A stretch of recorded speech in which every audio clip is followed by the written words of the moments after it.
Myself, Dr. Suraj Suryavanshi. So today it's an open seminar for paper 4.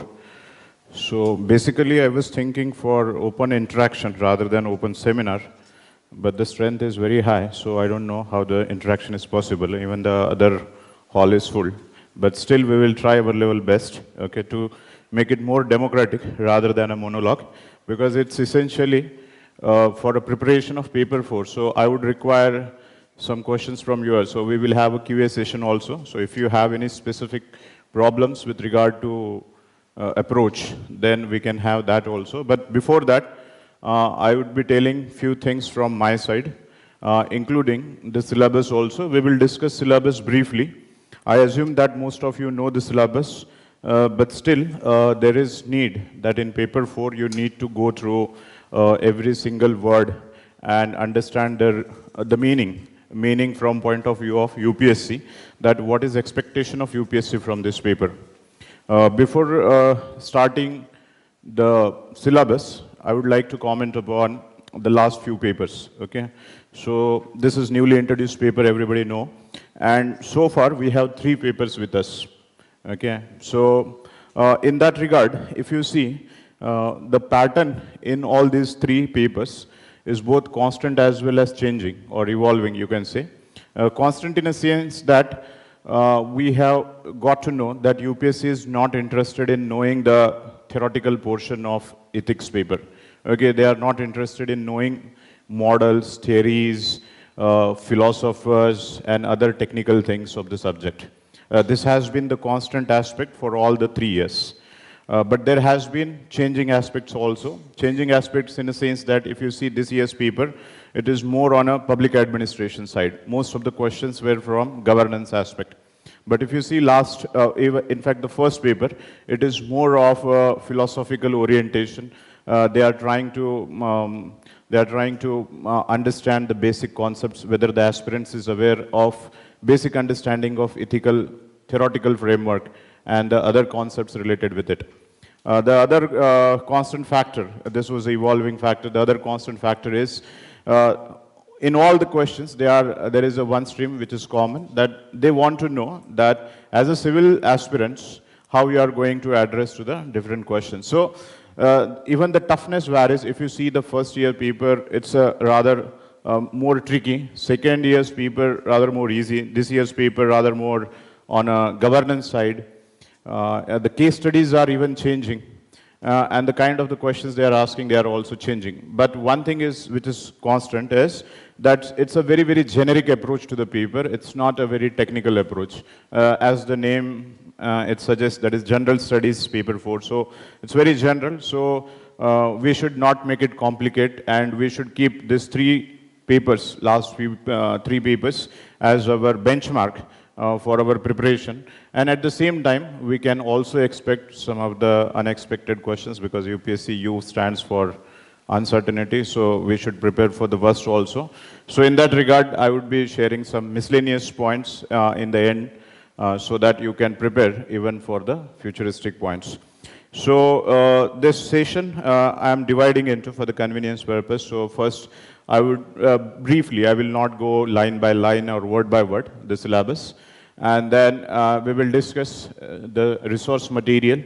The third section would be like how to prepare not only from the resource material, but otherwise, that what should be the approach overall.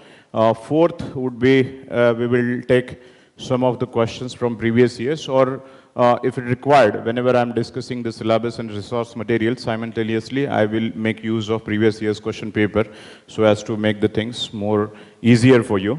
And the last is that we will take some QA session. Is that fine? Okay. So I hope you have gone through the syllabus, but still very briefly. So may not be technically wording is correct as that of the UPSC, but for the convenience purpose, we can divide. Like this paper reads, ethics,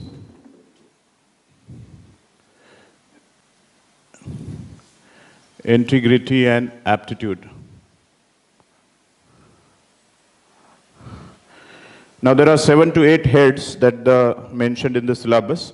These 7, 8 heads can be divided broadly into 3 categories, basically 2 only, but let's put it first as a theory portion, or this is a core portion of ethics. Second is the applied portion, or we may call it as a governance section. Probity in governance, that's a broader aspect. And the third part, basically the combination of 2, that is about the case studies.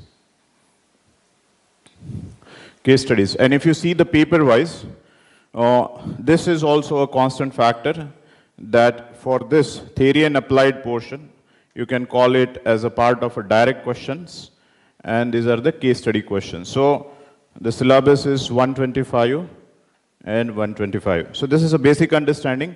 You will get 125 questions on theoretical portion and 125 in the form of case studies. In fact, before even giving the syllabus, UPSC has mentioned 3-4 lines that we are going to test the candidates' aptitude and approach towards the problem solving. Okay. Now this is very important for us to understand that they have not mentioned the knowledge of ethics. Okay. What they are going to check is ethical competency. So it's again an indicator that we should not go deeper into theoretical understanding, conceptual or for that matter, going into the detailed study of philosophies. That's not required. Okay, I will also give some of the examples why it is not required. That's not practical also, and that's not desirable also. So we will see those aspects. So broadly, the theory part, applied part, and the case study part. So now I'm going to write a more detailed version of this theory part and the governance part. And the case study, they just mentioned one line, that is case study on the above chapters will be asked. So the first, the heads that has been mentioned in the syllabus is like ethics and human interface.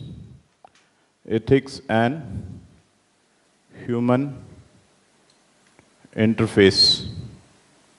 Now this aspect, see, one of the important aspect of this paper is you don't have to mug up too many things. You don't have to go behind the facts, figures, etc. You just have to understand some of the basic concepts. Now in the basic concepts, there are basic concepts here, it means there are certain theories, minimum bare required theories that we require to study. Apart from that, there is a collection of vocabulary for the ethics. So these are basically, you can say that the most essential aspects of paper 4 that you need to know basic theory. Those theories are bare minimum theories, I would say, because I have been saying that we don't go into the deeper analysis of theories, but some basic theories are required.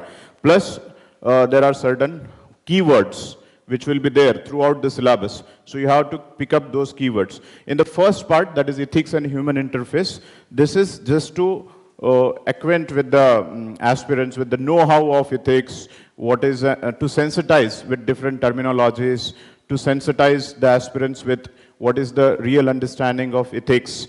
In fact, generally we use the 2 words like ethics and the morality. Okay, so these are the 2 words, ethics and morality. Now, philosophers have been divided on use of these 2 terms, ethics and morality. For many of the scholars, these 2 terms are nothing but synonymous with each other, and it can be interchangeable. For the UPSC also, from last 3 years papers that what we have seen, they also don't mind difference between the 2 terms, and they also use it interchangeably as and when it is required. But you might get a question sometimes in this form, that is ethics and morality are the 2 aspects, and how compare between the 2. Now when the question is specifically asked with this regard, it means that they are not using it interchangeable sense or as a synonymous word, and there is a specific meaning attached to it. Now this specific meaning is, again, it's not in science that we can see in a black and white form. If morality is this, it is not an ethics, and if ethics is this, it is not an morality. For the simple, at this point of time, we can understand morality as something which is individual in nature. At individual level, whatever we think right and wrong. Now, whatever you think at individual level may not be what the society thinks. right and wrong. So whatever the individual conscience or whatever the individual judgment for the morality that is right and wrong, that aspects we generally refer to as morality. Whereas ethics is more of a collective term. Like this is a majority consensus or society's value system, or for that matter, that's why in fact the name of the paper is ethics, it's not in morality. That is, ethics is general set of rules that have been originated into the society based upon consensus. Now this consensus obviously is sum total of morality only, but not every aspect of the morality will be included, because those aspects on where there is a debate and people may not agree on that particular thing. So obviously it will not convert it into ethics. So those portions, say for example, these are the different heads of individuals into the society. So I1, I2, I3, etc., different individual. So ethics would be something like this, where there is a consensus. See, on this portion, all people are agree. This is the portion that is, people agree on this, and that becomes a part of ethics. So ethics is, the society has agreed on certain principles, and people have accepted, this becomes a norms of society, values of society, ethical standards of society, code of conduct of society. Sometimes they get converted into the law also, like the more refined form of ethics. See, there are certain subtle differences between ethics and law also, but law is not formed in an abstract sense. Law is always a reflection of what is the consensus evolved out of the society. So this become formalized and get converted into the law. The law has one special feature, that if you commit some mistakes, it is backed by enforcement mechanism. There will be an punishment for it. But in case of ethics, it is more of a informal mechanisms that you need to practice in life. So these are some of the subtle differences that you should know while using the term. So more you use a particular term while writing the answers, it will be more better for you. So this ethics and human interface, basically this is about the essence of ethics. To understand what is the essence of ethics, the most important part here is determinants of ethics, as they mentioned, determinants of ethics, consequence of ethics, consequences of ethics. So these are the aspects mentioned in the first part of the syllabus. Now here, when we see the essence and consequence, these two are related, because this talks about the importance of ethics in public life, that why at all we have to follow the ethics. So one might question that I would like to do whatever I wish to do. So for that matter, why I should be punished? My individual conscience permit me to do this, that, etc. And it should be for the individual liberty to decide upon what is good for me. So in that regard, natural question arises. For few things we punish the people, but for others we don't punish. So here we have to understand, that is, what is the consequence of an individual act if it is not in consonance with the ethics of the society. So for example, there is a thug or there is a criminal and he goes and vandalizes the property and steal something, kill people, and then he says that it is for the individual liberty. Now in this respect, we will follow the principle of ethics and we will say that this is a bad act, or this is not a permissible act, and this will be followed by some sort of an punishment. So these kind of aspects, so consequence of not having ethics you must understand, and in contrary to that, you can also understand the utility of ethics. That is to maintain the harmony in society. These are the parts which has to be discussed in the lengthy lecture. But you must know that whatever we are doing, in fact, this has to be also, what you can say, that it should be complemented by understanding of the aspect why ethics is essential in public life. Because in whole syllabus, we are studying this syllabus under the head of UPSC. So every time, for every single word, every single concept, every single theory, every single philosophy, you must relate everything with the civil servants. So in your example, in your answer writing, whenever you are quoting examples, one examples you can quote from day-to-day life, the other example has to be from civil servant's life, or if you are a public servant, how these aspects are going to be helpful. So these are some of the things which you should mind. Determinants of ethics is a big thing, that whatever we follow, from where it comes from the family, it comes from the school, it comes from the religion, culture, media, social media, and there are different other aspects within the society. So the question can be asked directly, what are the determinants of ethics, or and how they shape the individual ethical value system. Or for that matter, they can pick up only one aspect also, like school as a determinants of ethics.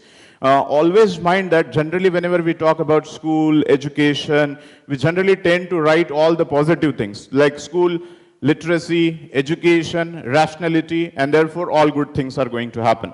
But that's the only one side of the spectrum. In ethics, you should not miss the other side of the spectrum, that it can be a sort of an education which will not be filled with good value system. So there are other aspects also, that if there is no value education, the kind of the surrounding where the untouchability is getting practiced, where the people in the class are getting segregated, that blacks will sit this way, white will sit this way, gender discrimination, rich and poor discrimination. So this all premise of school system, premise of education system is also going to inculcate the values. So whenever you are writing the determinants, always write both sides of the coin, that if this happens, then all good things will happen and good values will be inculcated. If not, the other side of the spectrum is also true. In case of religion also, like the way I have mentioned, that in case of school and education, we generally tend to be more on positive side. When it becomes a religion, we tend to be more on negative side, because the world today we are living in,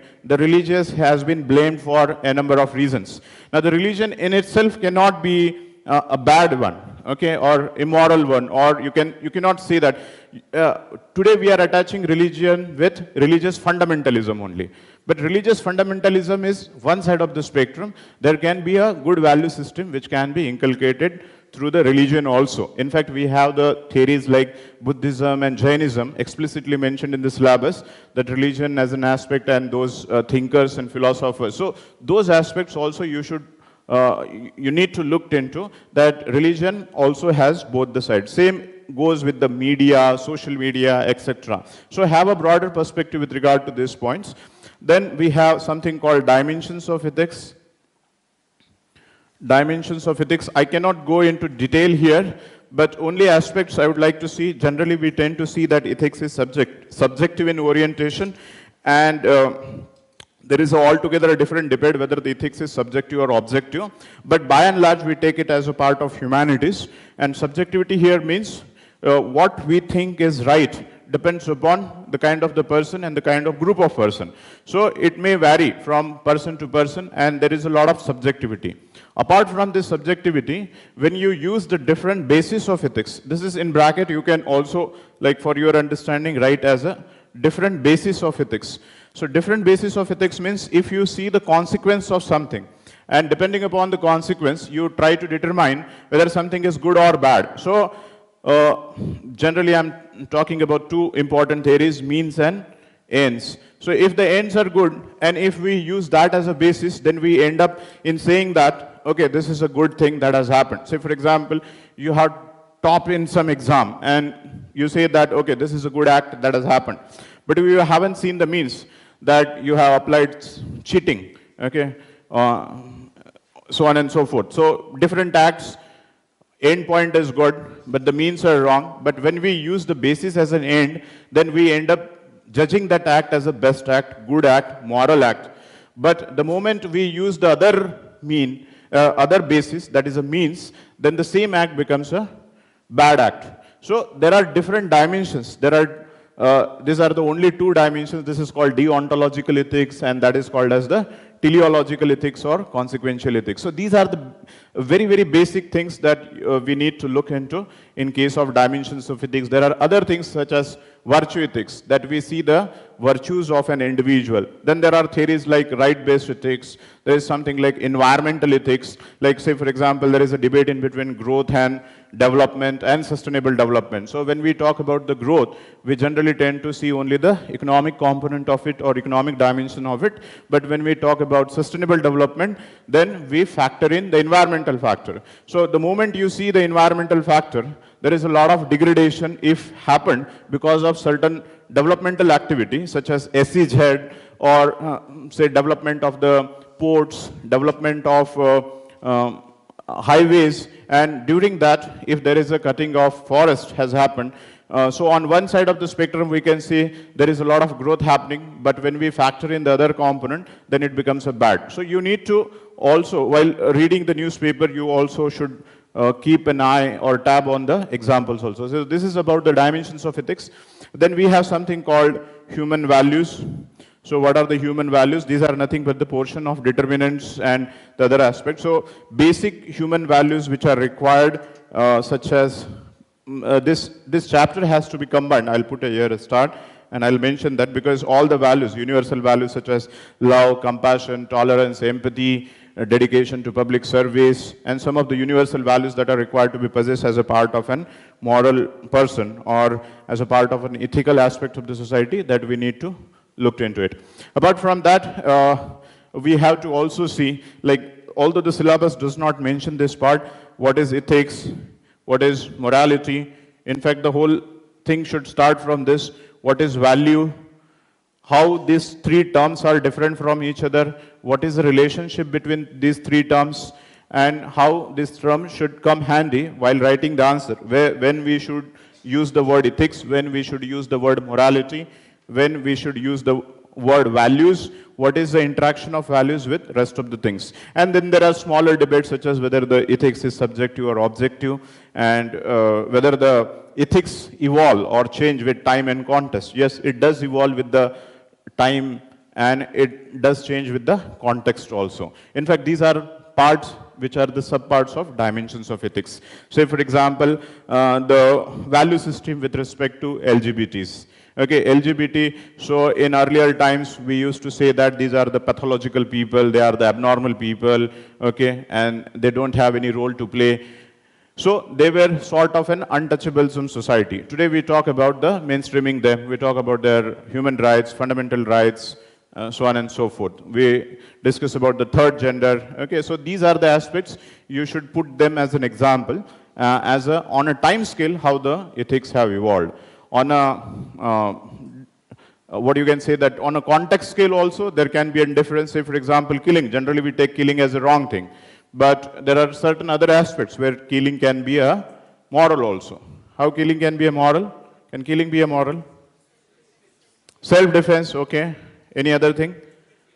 Yes, euthanasia. Generally, we talk it as or use the word mercy killing. So can killing be a mercy also?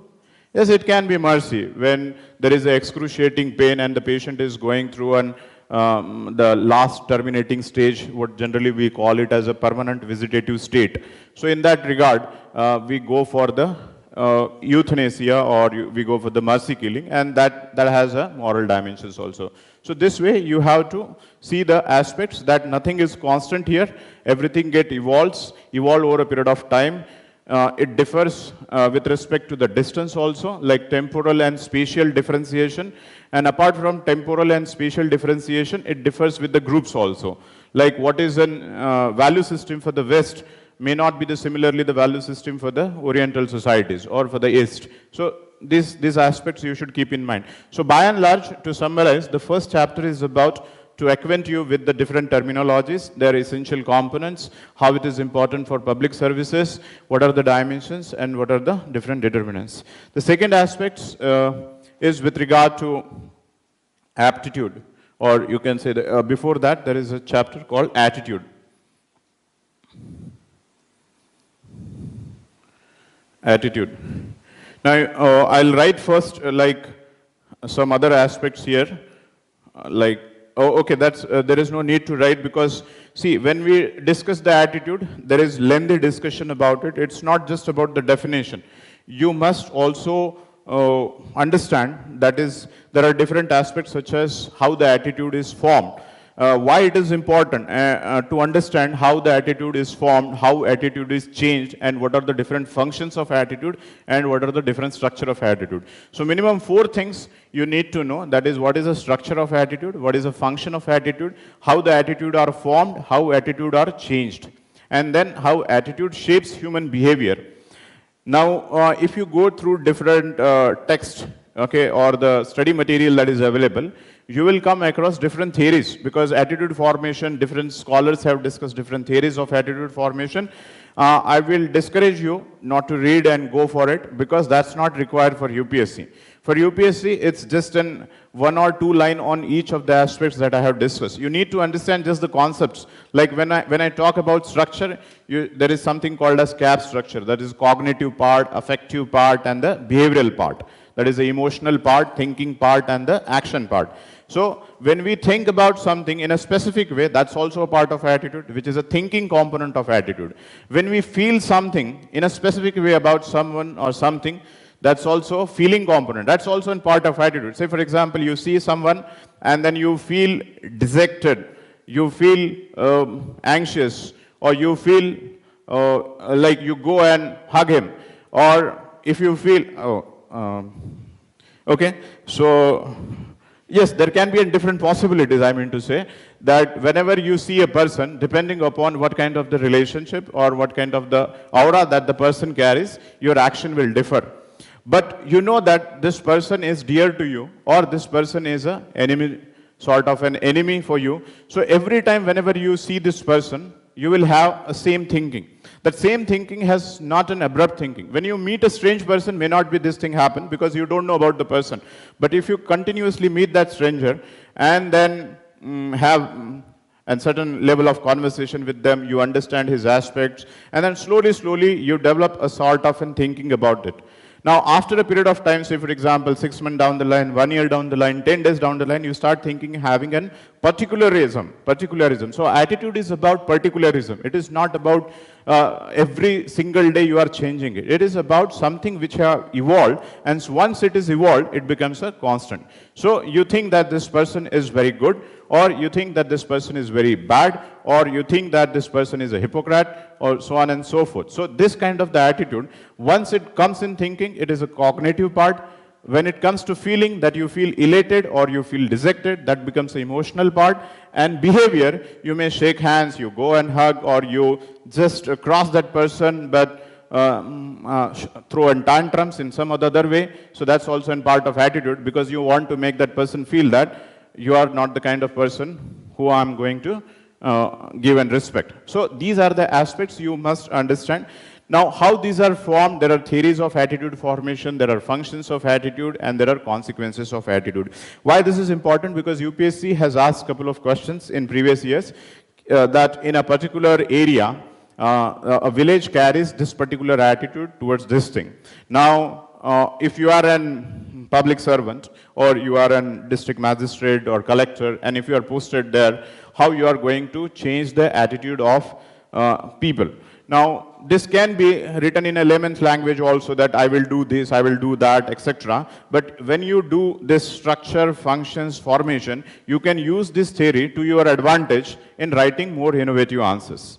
That's the thing, why we need to learn the formation and why need to learn the changing the attitude. Say, for example, in case of Swachh Bharat Abhiyan, okay, this thing has been talked a lot, that we have everything on the paper, but still the attitude of the society is not changing. So you may be asked that in spite of the fund is available, in spite of the creation of the toilets, people still prefer for the open defecation. So what are the aspects? They might ask you, what are the cultural aspect, what are the religious aspect, what are other psychoanalytical, attitudinal aspects which determines the behavior. So here our paper starts from not from the laws, rules and regulation, but it go beyond that, that in spite of having these things, changes are not happening. So you can bring these attitudinal theories to your advantage in writing the answers.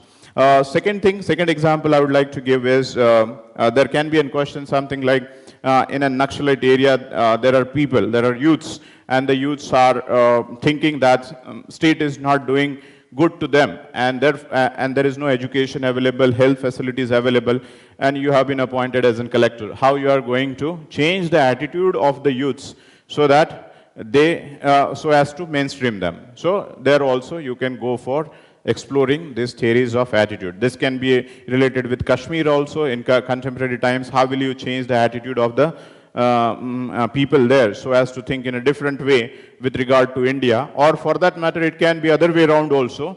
How do you change the attitude of the government and structures of the system to look towards the Kashmiris. So it can be other way around also. So this way you can utilize these theories. Here there are small two parts. There is something called persuasion. In fact, persuasion is nothing but a theory of attitudinal change, one of the most potent and one of the most influential theory of attitudinal change. So in persuasion, we have different parts of persuasion. Like persuasion has who says what to whom. So it means that whom is about the audience to whom you are addressing to, what is about your content, and who is going to persuade.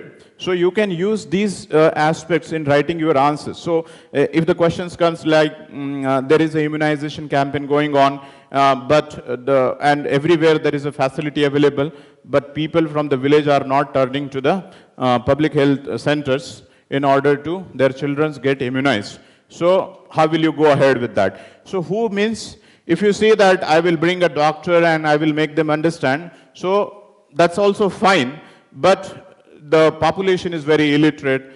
In fact, they have the fear that doctor which is coming from the city is an alien to them. In this regard, you have to think about who should be the person. The person can be picked up from that village community only. He can be an hero or heroine also, like a celebrity figure, so that this persuasion will be a more having a more impact. What in this regard you can think about the content, how we can generate the content in order to convince them. Here you can talk about the graphical representation also. Here you can talk about the drama, skit, audio visual aid, so on and so forth. So you can go for innovative answers here and to whom you are addressing to. There is also one more point, persuasion plus social influence. The social influence is in fact more important in case of case studies. Social influence chapters try to give us the understanding of factors which influence us. Now, when you are a civil servant, there will be numerous factors around you which will be influencing you. Now, there can be some reasonable influence, but on most of the times there will be unreasonable influence. And they will be creating a chaos in front of you when you are being appointed as a public servant or as a district administrator. So in such situation, what are the different theories of social influence and how to tackle social influence? Now this chapter has to be complemented with something called as emotional intelligence or emotional quotient, because you know that these people who have come to your office, they have the unreasonable demand.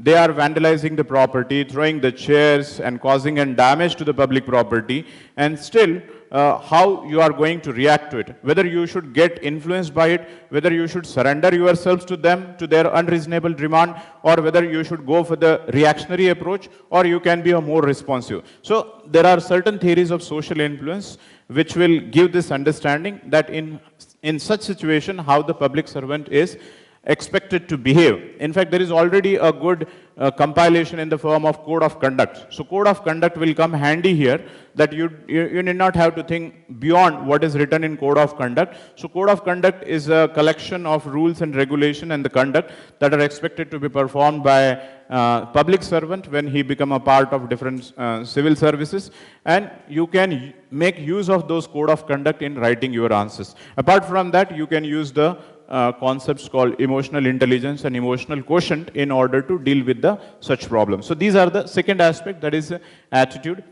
Third is important one again, that is aptitude, and they mention as a foundational values of civil servant.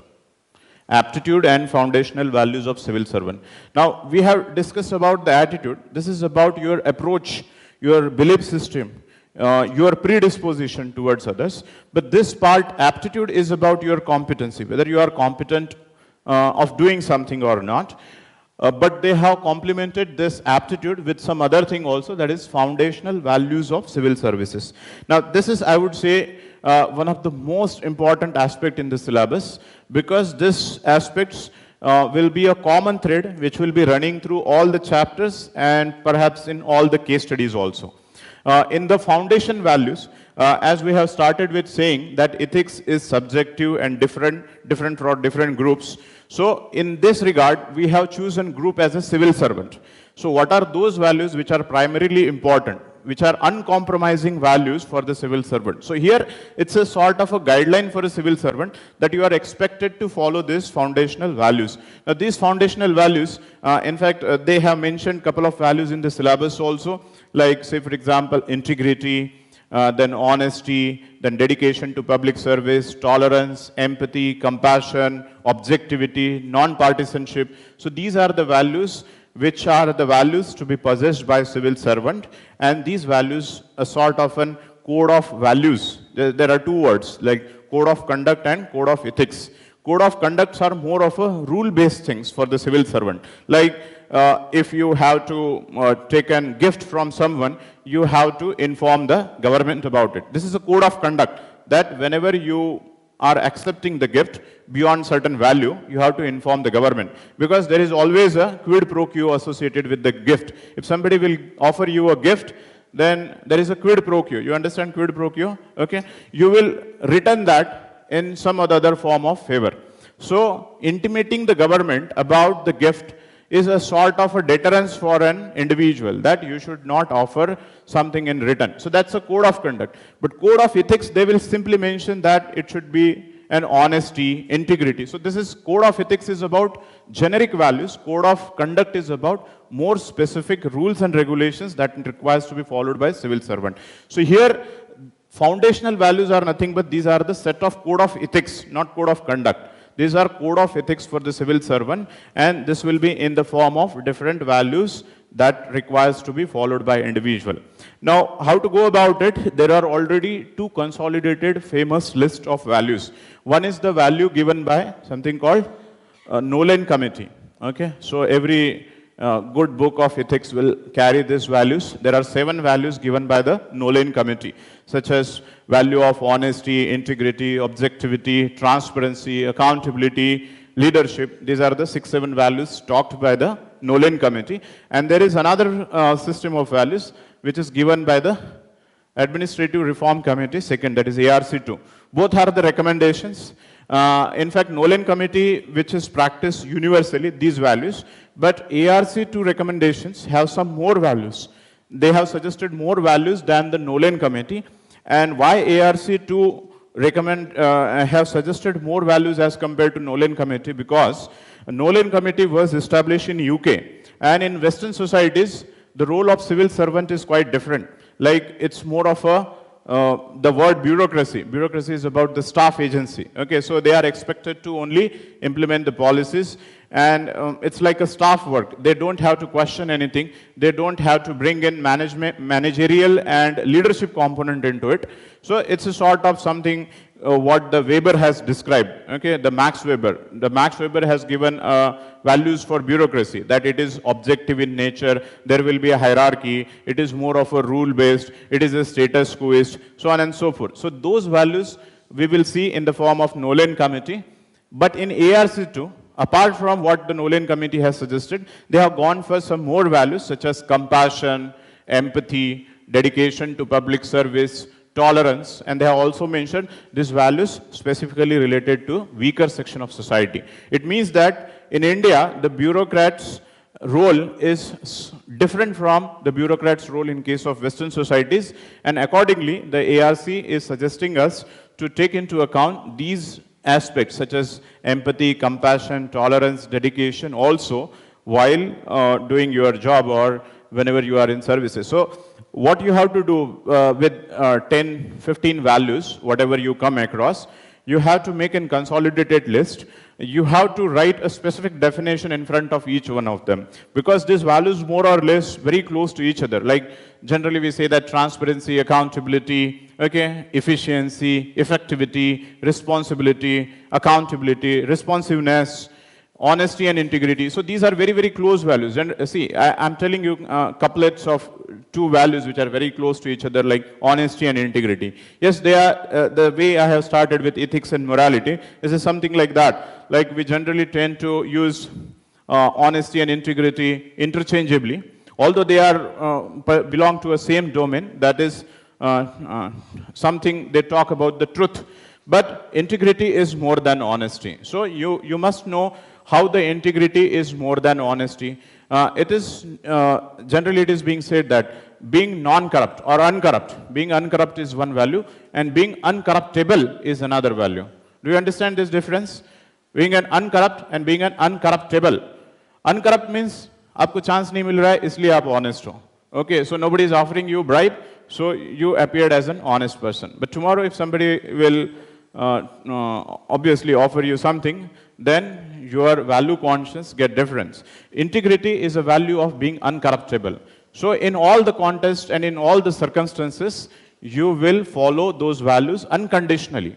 So this is a value of integrity. So this is honesty and integrity. Although they are close, you need to know the subtle differences between the two. Likewise, there are two terms called as empathy and compassion. Okay, they are again very close to each other. In fact, there are three words like sympathy, empathy, and compassion.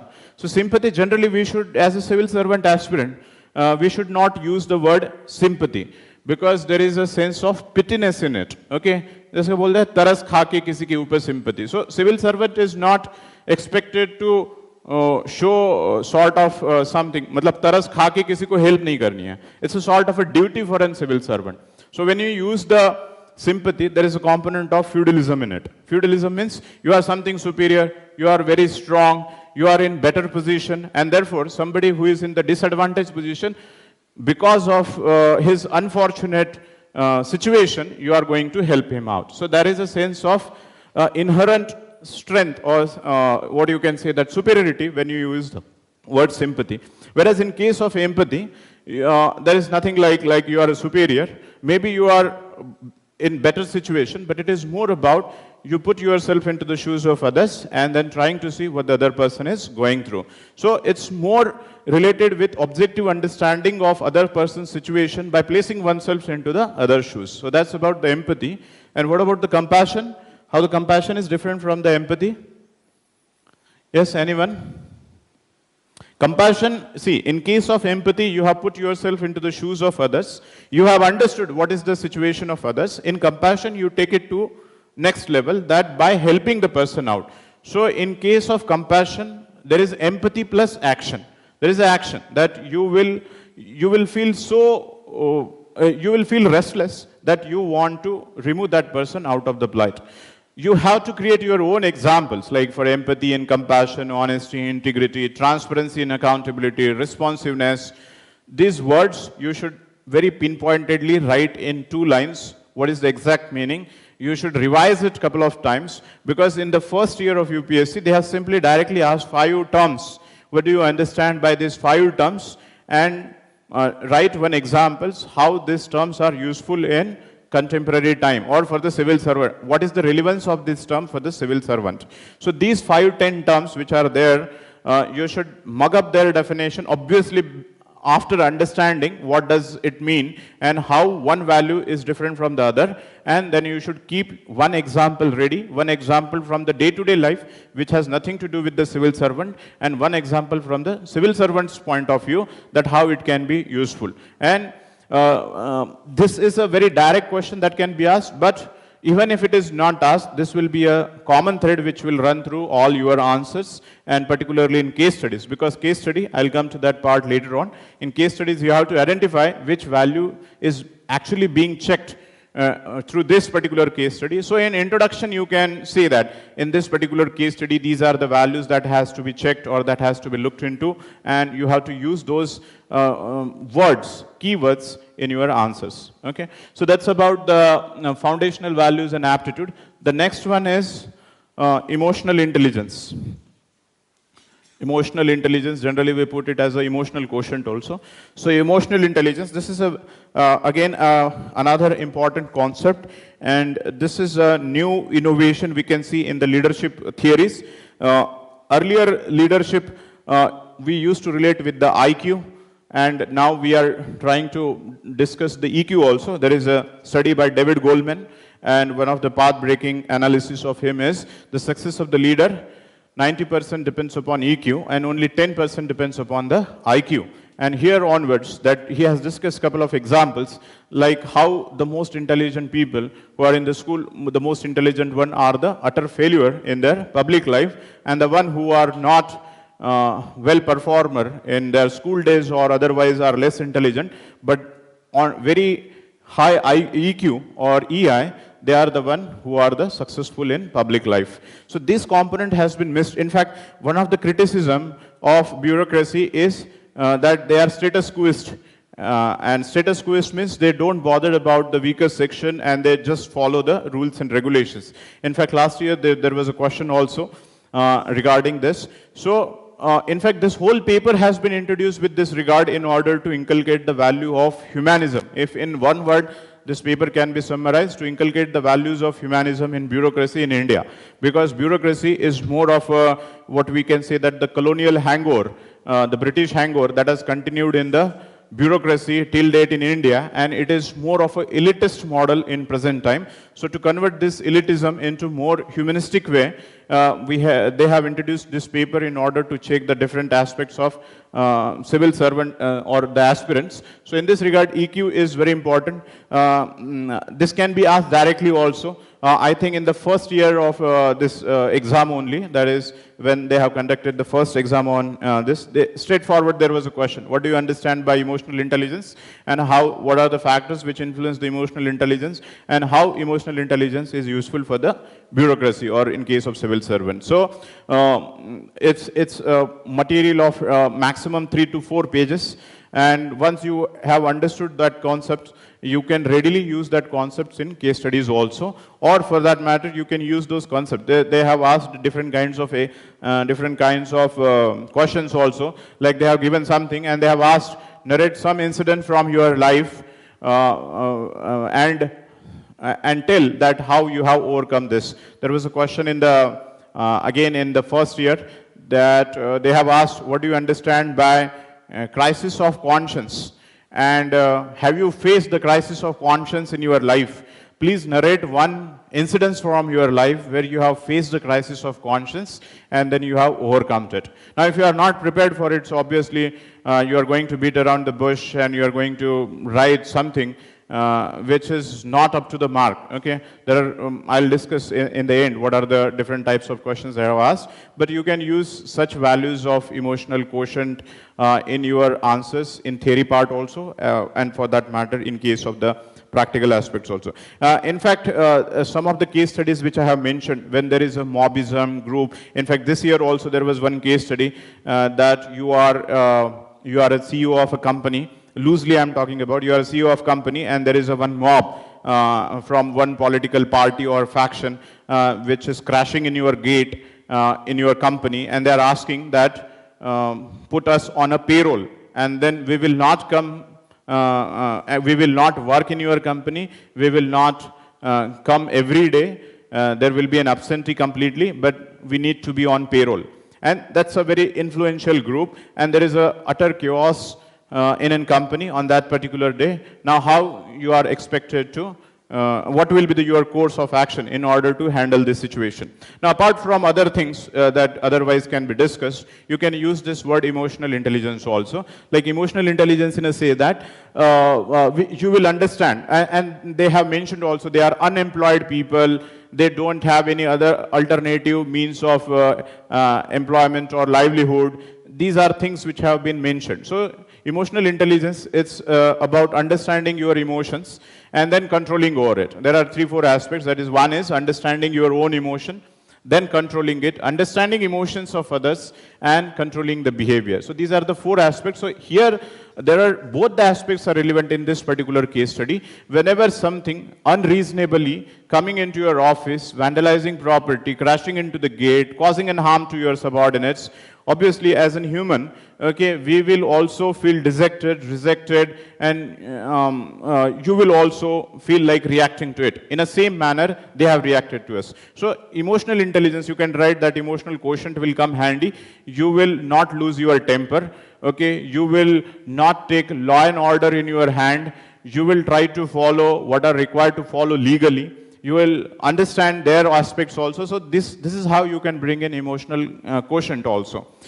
Now, it's not necessary that only when there is a chaos you can bring the emotional quotient. Whenever there is a weaker section, that the value of empathy and compassion that we have discussed, that also means there is a you can bring this value of emotional intelligence or emotional quotient, because if there is a question like 60-year-old female or 90-year-old female come to your office getting an Aadhaar card, she don't have the this and that, and their son has left for some city, she is alone, she don't have house, so on and so forth. They can make more sensational also. So in this regard, you have to identify, you need to know and understand, you should put yourself into the shoes of others. That's also part of emotional quotient. Emotional quotient, when we put for the others, it gets reflected into empathy and compassion. So you may use the word empathy and compassion also, you can use the emotional quotient. That sounds like a more ethical answer. That's how you have to use directly and indirectly into the case study. So that's a part of emotional quotient. And the final part in theory part is moral thinkers. Moral thinkers. Now this is a part where the aspirants are really panicked, like do I need to go for reading the Socrates and Aristotle and Plato and Machiavelli and so on and so forth. So yes, you don't have to go into the detailing of it. Moral thinkers, they one thing about the UPSC is they have very specifically mentioned it's about Western and Indian moral thinkers. They haven't mentioned any particular scholar. They haven't mentioned Aristotle, Socrates, Machiavelli. They haven't mentioned Gandhi and Ambedkar, and for that matter Rabindranath Tagore and so on and so forth. They haven't mentioned anything. So what does it mean? They want just whatever the values that they have put on the in the first 4 parts, these values will not fall from the sky. These values may be talked by some other philosopher in the past. So you need to know which philosopher has said which thing. Now here also there is no quizzing, that they are not going to ask this particular quote is given by this or not. So you are not expected to go into the detailing of it. You just have to read some of the basic philosophies in a sense that this will come, that chapter has to be combined with these dimensions of ethics. Like say for example, consequential ethics I have mentioned. That is something which depends upon end as a basis of determination of ethics. Now there is a scholar called as Bentham. So Bentham has talked about what matters is consequence. Okay, and therefore the Bentham, he has given one theory called as utilitarianism. So in utilitarianism you see the end product, and within the end product also you will see end product for the maximum number of people. So he has given the principle called as maximum number of maximum happiness, or maximum happiness of maximum number of people. So this kind of the theory. So you just need to know 3-4 lines for each philosopher. In case of means, there is something scholar called as Immanuel Kant. So Immanuel Kant has talked about means. He has talked about means are rather more important than the ends. So this way you have to remember few of the scholars, and in that particular scholars you need not have to understand their own philosophies in different aspects. Say for example Plato. Plato has dealt on what should be the society, who should be the philosopher king, what should be the idea of justice, what should be the idea of educational system, so on and so forth. So he has extensively discussed about what is good for the society in a Greek city-state called as Athens. And same things were dealt by the Aristotle also. So it does not mean that you need to know the context of Athens, you need to deliberate upon what has been the deliberation between the Socrates, Plato and the Aristotle, and how they have come to the conclusion. So nothing is required. Some catchy phrases like he says that knowledge is power. So that catchy phrase you require to borrow. If he says that education is most important tool for the society, so they will give the quote. And I'll come to that, the kind of the questions that has been asked so far. So far in first year only, they have asked the questions in the form of quotations. The quotations, they have asked one quotation from Abraham Lincoln, if you really want to test the character of a person, give him power. So this is a simple statement they have mentioned, and they have mentioned the thinker's name. Now here, even if you don't know what has been the context against which the Abraham Lincoln must have said this particular thing, it does not matter at all. Ultimately, what is important is you just have to understand the meaning of quote, which you have to write in the first para as an introductory para, and then you have to relate that particular quote for the civil servant's point of view or for that matter, how that particular values is important for the society. So there are three types of quotation. They have asked, one quotation was from the Gandhi, one from Abraham Lincoln, I think something from Aristotle only they have given. So three quotations were there, and three quotations were simplistic to an extent that you, even if you are not knowing about even if you have not heard about the philosopher name, it also does not matter, because what matters is what is the value that they have discussed in that particular quote and how this value is relevant in contemporary time in general and particularly for the civil servant. So this is how you have to deal with this particular aspect. You need not have to go into the philosophical books and more into the abstract ideas. You can study this in other way also. Whenever you come across good quotation, see, this can be used in two ways. One is they will ask you the quotation and you have to answer. Second thing is, even if they haven't asked anything, but you can, in all the theory or in all case studies also, you can put those quotations in order to give more weightage to your answer. So if you are writing something on education and if you are bringing some quote from the Vivekananda, so obviously it will add and weight to that. So just remember that which scholar has said, or generally we say that he is a final authority on this particular topic. Say for example, J.S. Mill. If you want to write something on liberty, you can quote J.S. Mill. If you want to write something on universalism, you can talk about Tagore. If you want to write something on for that matter, the educational system, Vivekananda, and so on and so forth. And if you don't know anybody, then Gandhi will come and rescue you. So that's fine also. But generally, most of the times we see either it is a Gandhi or Mother Teresa, or for that matter, Sridharan, and these four people only will be there. This will happen when you have not prepared well. So if you have done your preparation beforehand, and if you have good number of quotes and diverse quotations, so obviously your answers will be rather more different. People ask, how should I make my answer different from others? It's simple that you should quote some other thinker, you should bring in some other ideas from the newspaper, from the contemporary examples. This is how the answers will be different. So that's about it in 5 of the section. That is, first is ethics and human interface, second is attitude, third is aptitude, fourth is emotional intelligence, and fifth is moral thinkers. These are the 5, and 6 and 7, I'll club them together. These are the second part, that is the application part.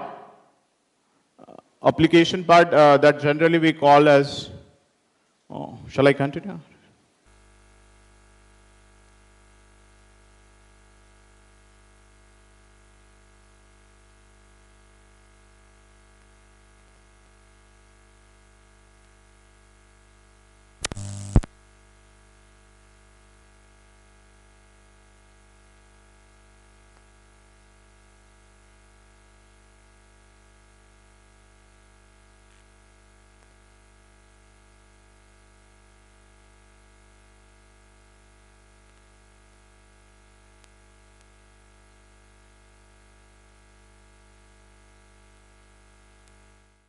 Can be corrected so as to bring the probity in governance.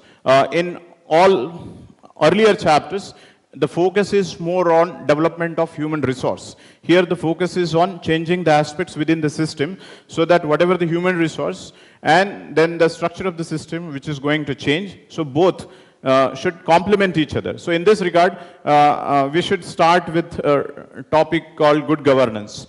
In fact, this one single chapter will be enough for you for the probity in governance if you have done it in a very detailed format. Because all other aspects, whichever I am going to write, some other way, they are the part of the good governance. So you must have seen that particular, this graphic or the diagram of this 8 characters of good governance. These 8 characters of good governance are, you can correlate with the foundational values of civil services. So they have talked about rule of law, transparency, accountability, effectivity and efficiency, responsiveness, okay, non-partisanship, and then consensus development. Okay, so these are the aspects of the good governance. Any good book will have these 8 points of good governance. This should be the basis of your part 2 in ethics. Once you have known what is our final target for the system, this is the final goal that you want to achieve. Now there are different mechanisms through which you have to achieve this aspect of good governance. So in that particular, we discuss about some more detailing of the topic like transparency, and the practical aspect of transparency is RTI. Then we discuss about accountability. What are the practical tools of accountability? Yes? What are the practical tools of account? Does the Lokpal come under it? Lokpal, Lokayukta, CVC. What is in accountability? Accountability is answerability. And it's not just you ask the question to an civil servant and he will give the answer. Yes, he will answer to you. Implicitly, it also means that if the answer is not up to the mark, it will be backed by the punishment. So these are the tools of accountability like CVC, Lokpal. This is basically the tools of financial accountability. Apart from that, this can be taken as a separate topic also, or part of accountability, that is citizen charter. So citizen charter, that's an important aspect. Then there is, with regard to citizen charter, there is a Sevottam model also that we talk about. That is a model for evaluation of public funding and utilization of public fund. So this citizen charter aspect has to be complemented with that part of the accountability, transparency. Then the broader aspects, that is called e-governance. E-governance. Here you have to discuss the values of e-governance with respect to ethical model. It's not about what is e-governance, what are the three models. Generally we discuss in case of GS. That is, there is a G2G model, G2B model, G2C model, C2G model. So there are different aspects of e-governance. Those aspects, yes, you need to understand. But here, idea is more about the people's participation into the governance. The idea is more about bringing the transparency, bringing the accountability, providing the accessibility, speedy delivery of the services, people's participation. Can people's participation possible through the which model of governance? See, there are three models. That is, G2Z is about government to government. Second is government to business. Then government to citizen.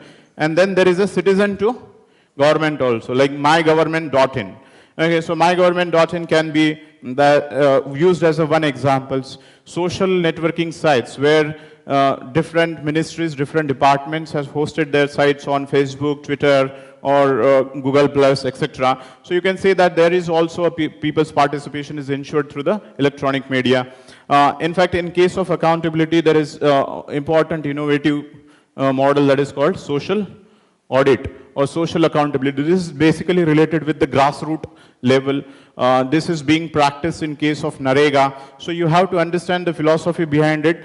It's not just the social auditing like stakeholders will audit the government account, but you have to understand more than that, that it ensures the people participation, it ensures the decision-making aspect of people, it will empower the people, it will bring the democracy, it will bring the real meaning of democracy, substantive democracy. So these aspects you have to, and ultimately when the people are involved, there will be less chance of corruption because vigilance will be high, and when the vigilance will be high, there will be a more deterrence for the government, and ultimately the goals of good governance is achieved. So different aspects you have to discuss. Now there are some other aspects also whenever you go through each aspects in detail. Here I'll tell the resources also, but here just you can mention otherwise that ARC2 report. There is a report number 4. The report number 4 is Ethics in Governance. There is only one report. There are, I think, 12 or 13 reports are there. The public administration people may know, and they can read otherwise too. But here, particularly for the ethics, so there is this particular report. How to read those reports, what are the aspects to be read, I will discuss when I will discuss the resources. But that's a very good material.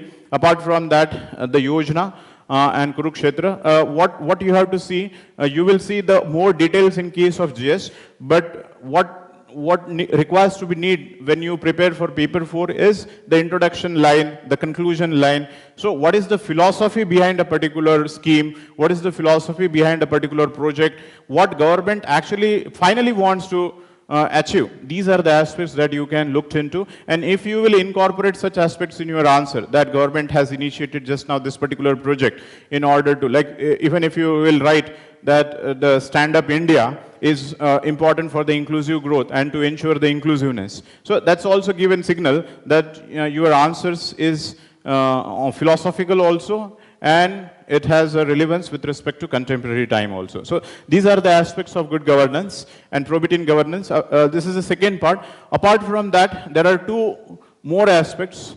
One is the syllabus mentions about ethics in international relation and international funding. International relation and international funding. And second is about corporate governance. Corporate governance. Now, these two aspects are generally ignored because generally we tend to feel, because we are writing the exam for the public servant and therefore it is more about the bureaucracy. But UPSC also has mentioned this two topic explicitly in the syllabus, that is ethics in international relations. This will be otherwise useful for your essay writing also, and it will be useful for your international relations in your other GS portion. Now, here you have to jot down all the relevant issues in contemporary time which has an ethical orientation, such as we have the problem of refugee crisis. Now, there is another picture which has been being projected into the social media, and how the humanity is at stake through this particular crisis. So these are the aspects you have to looked into, and you have to prepare yourself that what will be the short term, what will be the long term solutions. Now here you cannot go only the legal aspect, dealing with the legal aspects, but you should go beyond that. You should bring about the humanistic aspects to all the problems of international relations ethics. So the issues like, to start with, I have mentioned about the refugee crisis. Another issue is human rights crisis across the globe, different parts, including the Jammu and Kashmir, Balochistan, and elsewhere also. So wherever human rights issues you have to, or for that matter in case of a Myanmar, okay, there is a refugee crisis, or for that matter human rights crisis. So you should have the factual data also about it. Apart from that, there are issues like nuclear disarmament. So nuclear disarmament, generally when we talk in paper, in international paper or other GS paper, we generally support the India stand that it is a discriminatory and etc. But here you have to go beyond that also. Even if India is a nuclear aspirant country or want to join the club of P5, but here you should go not just about the controlling or only about the safety standard, but you should go for the complete disarmament, universal disarmament. You have to discuss the values, how the weapons of mass destruction, existence of it, whether it is by P5 countries or 10 countries or 15 countries, it is ultimately the humanity at stake. So you have to discuss more ethical aspects about it. Then in case of WTO, there are issues regarding the patent, issues with respect to life-saving drugs, what are the issues with respect to life-saving drugs and how to deal with it. So there are a list of, you should prepare a consolidated list, and you should prepare likewise in case of international relation. In case of corporate ethics, yes, this is again a very important issue, because question might be asked on the crony capitalism. Question will be asked in the form of a case studies, because many of the case studies we have seen in the last year also, that some or the other way they have asked these aspects. You are a CEO of company, you are or maybe you are a public servant, but CEO of company is trying to influence you. So these aspects you should do it. There are certain other ethical issues apart from what has been mentioned in the syllabus. I will discuss this later. So by and large, this is the syllabus that has been mentioned. The whole idea of discussing is to acquaint with you what are the details that are required to be seen while during the preparation, and how you can use the syllabus. See, whenever the question comes, first thing you have to do is you have to identify the which aspect of the syllabus that the question is referring to. Not necessarily there will be only one chapter. It's not that x is equal to y, matlab y part of the syllabus there. There can be a 3-4 chapters which has been clubbed into one particular answers. Now, there are two advantages of doing this. First is you will be more particular. You will not go vague in writing, it is good, it is bad, it has to be done, it should be done. These are very vague words. Once you identify which part of the syllabus it is related to, so you go more particular, and it will also help you in bringing that vocabulary of that particular syllabus portion in your answer. So this will be a more specific answers while you are writing the answers to the questions, whether it is directly or whether to the case studies. Now, this is the aspect. If you have any problem with respect to the syllabus, we can ask. Otherwise, I'll go to the second part, that is about the resource material. And then I'll go for the how to prepare for it. And then we have a QA session. Is it fine? All of you are following me? Okay. Yes. Citizen charter, I have to take a lecture of 2 hours. Okay, for briefly I can tell you. Have you visited the bank? Have you visited the post office? Have you visited the UPSC for that matter? Okay, or for that matter, hotel. So, बाहर एक ऐसे chart लगा रहता है, okay, at the reception counter. Okay, generally जो company है, यहाँ पे X नाम रहेगा, यहाँ पे लिखा होगा mission statement.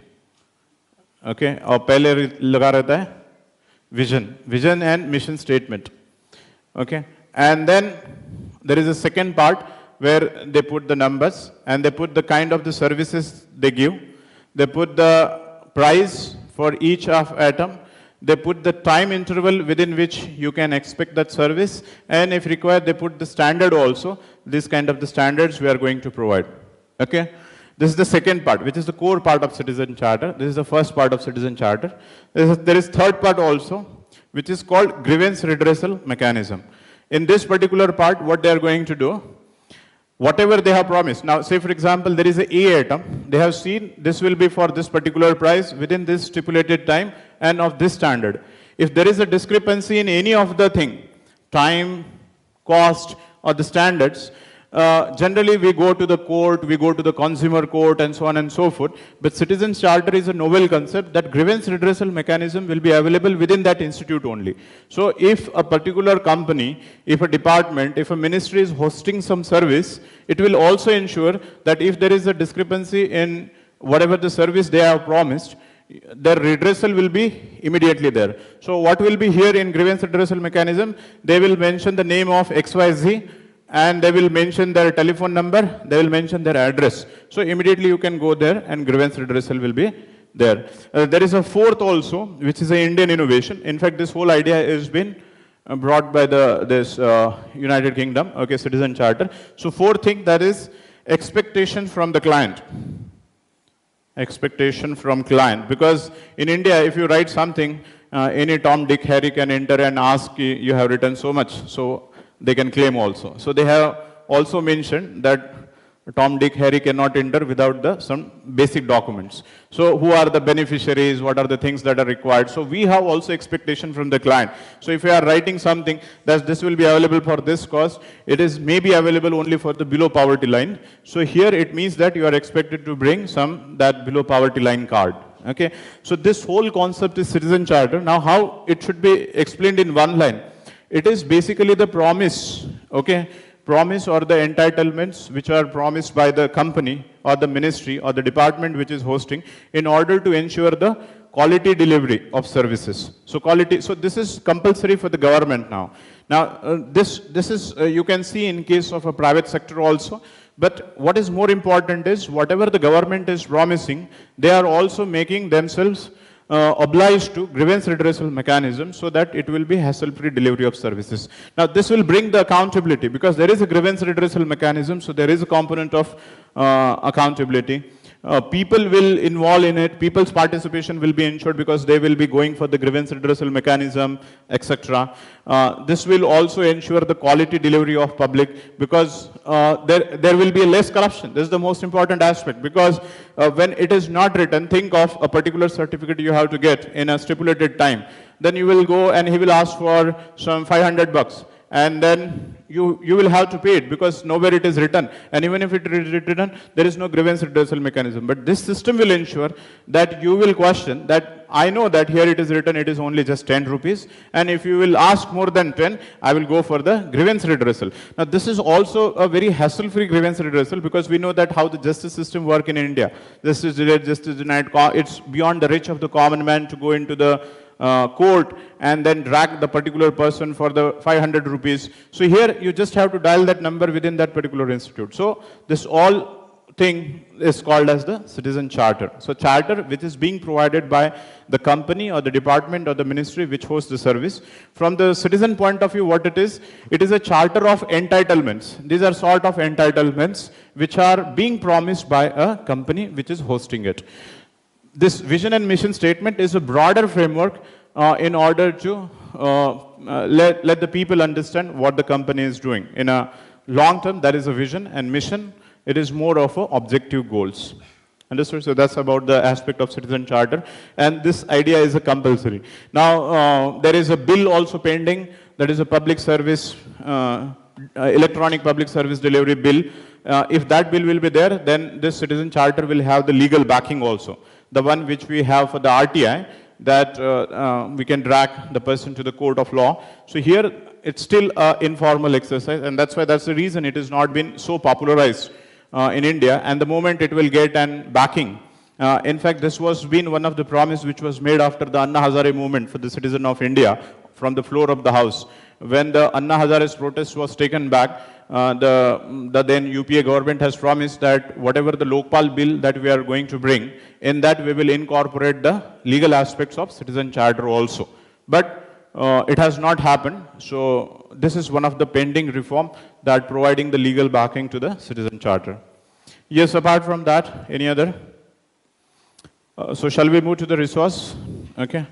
Resources, maybe people must be waiting for, so there will be some magical resources will be mentioned here. So, and whenever we talk about how to approach, first we think about the books, test books, and what is the things that to be read. Here I don't have many resources because the nature of paper is very different. Okay, it is not about how much you read in this paper, but how much you think, how much you brainstorm, how much you pick up those keywords, how you make your answer revolve around the specific question. These are the aspects that you need to inculcate if you want to fetch more marks in this paper. I'm going to write some of the, obviously I will not make you sad or nervous, not writing anything on the board, but it will be with the pinch of salt that to what extent one should go in exploring these resources. Okay. In fact, the first, books, notebooks, and some other things. Very basic, I would say that there is a book called Lexicon. Okay, and believe me, this will be the sufficient if you have really read this news, this particular book. It's a very small book, like a Spectrum. A Spectrum is still bulky. Okay, it is a 1/4 of Spectrum. Size is same. Okay, and this book, the word lexicon that we say, it's a sort of a dictionary. It's a sort of a dictionary for the ethics. So all the terms that have been mentioned so far, all the concepts that have been mentioned so far, this book has dealt very beautifully in a very, very brief manner. Brief in a sense that what is required for the UPSC. So this much is enough understanding and enough resource material, and you can go and you can bring almost 125 marks from this one particular book, provided that you have to do some other exercises which I am going to tell. But there are people who will not be satisfied with the small book, and most of the time they say that this is very small, something tell us bulky. If you are a medico, you will not feel happy reading small books, so you need some bulky book, Harrison, Davidson, etc. So thoda sa bade books batane chahiye. So this can be used as a reference book also, because it's not that all these books are filthy and waste, but you have to do a lot. You have to filter out what is essential from UPSC point of view. Other books I'm going to tell, these books have been mostly copy-pasted from the management ethics. That's the thing. You will find more of a theory in it. Like say, for example, Aptitude is there. there are 4 different scholars and 4 different models of how the attitude is formed. David Goleman's theory on emotional intelligence, and Mayer and Petr Savlovy model on emotional intelligence. So this book have dealt extensively about the different models. Maybe in order to complete the book, like whenever you purchase book and something is asked from out of the book, then you question the authority of that book. So most of the times people will put all the things, like say for example, national parks. UPSC may ask any national park, so they will put the consolidated list of 490 national parks. And they will claim that it came from this particular, from our book only. So obviously when you will put all the national parks, so that kind of thing is there. So you need to filter out those material in order to see what is relevant from UPSC point of view. So there is a book by Arihant, okay. All the books name are same, like Ethics, Integrity, and Aptitude for Paper 4. Okay, so this is by the Chronicle publication, lexicon book by Chronicle publication. So Aryan book on Ethics, Integrity, and Aptitude, and there is a TMH book also. This book is middle range book, I would say. Middle range book where they have dealt again syllabus wise, but more extensively. And then there is a third book, that is book by Subbarao. Subbarao book is more philosophical. If you want to get different quotations, you want to read extensively about the philosophers, which I will discourage you to do, but कुछ देखना है एक particular philosopher, because anyway you have to prepare 3-4 philosophers very properly so that you can use them interchangeably here and there. You can also be asked which philosopher have influenced you the most, why that particular philosopher is more important for you. Explain in detail about how that philosopher has influenced your life and you have practiced those aspects in your life. So in this particular question, if you don't know a particular philosopher and particular aspects of his philosophy, so you will not able to fetch more marks. So in this regard, if you want to prepare 3-4 good philosophers, so you can use this book, but this can be otherwise available in Wikipedia and Google. Okay, so you need not have to purchase this particular book for it. But yes, these are the some of the material, but I would say that go for it, and rest of the things are optional. Apart from this, what is required to be done is again a must thing, that is ARC2, that is report number 4. Report number 4, that is called Ethics in Governance. Ethics in Governance. Now this report 4 is again a very bulky book, bulky document. It's not a small document. So what you can do is you can go through the syllabus and you can match with which aspect of the ARC is exactly similar to that. Within that also you can go only for the introduction, because there are very catchy introduction in ARC. You can use those introduction otherwise for your GS part or for essay part also. So they will start with quoting something from Chanakya's Arthashastra. In Chanakya's Arthashastra, he has mentioned that it is not the happiness of the king is related with the happiness of the subjects, and it is not what he feels is happy, but what the subject feels is happy is happiness for him. So this quotation of Kautilya can come handy in good governance. Or the Kautilya is going to mention that is ways of embezzlement are 40. Now ways of embezzlement means ways of doing the fraud are 40. 40 means he was not referring to these are the 40 ways. There are so many ways of going for corruption. So you can say that way back in ancient time, this aspects of corruption has been dealt by the Kautilya. In the same manner, you can relate to this.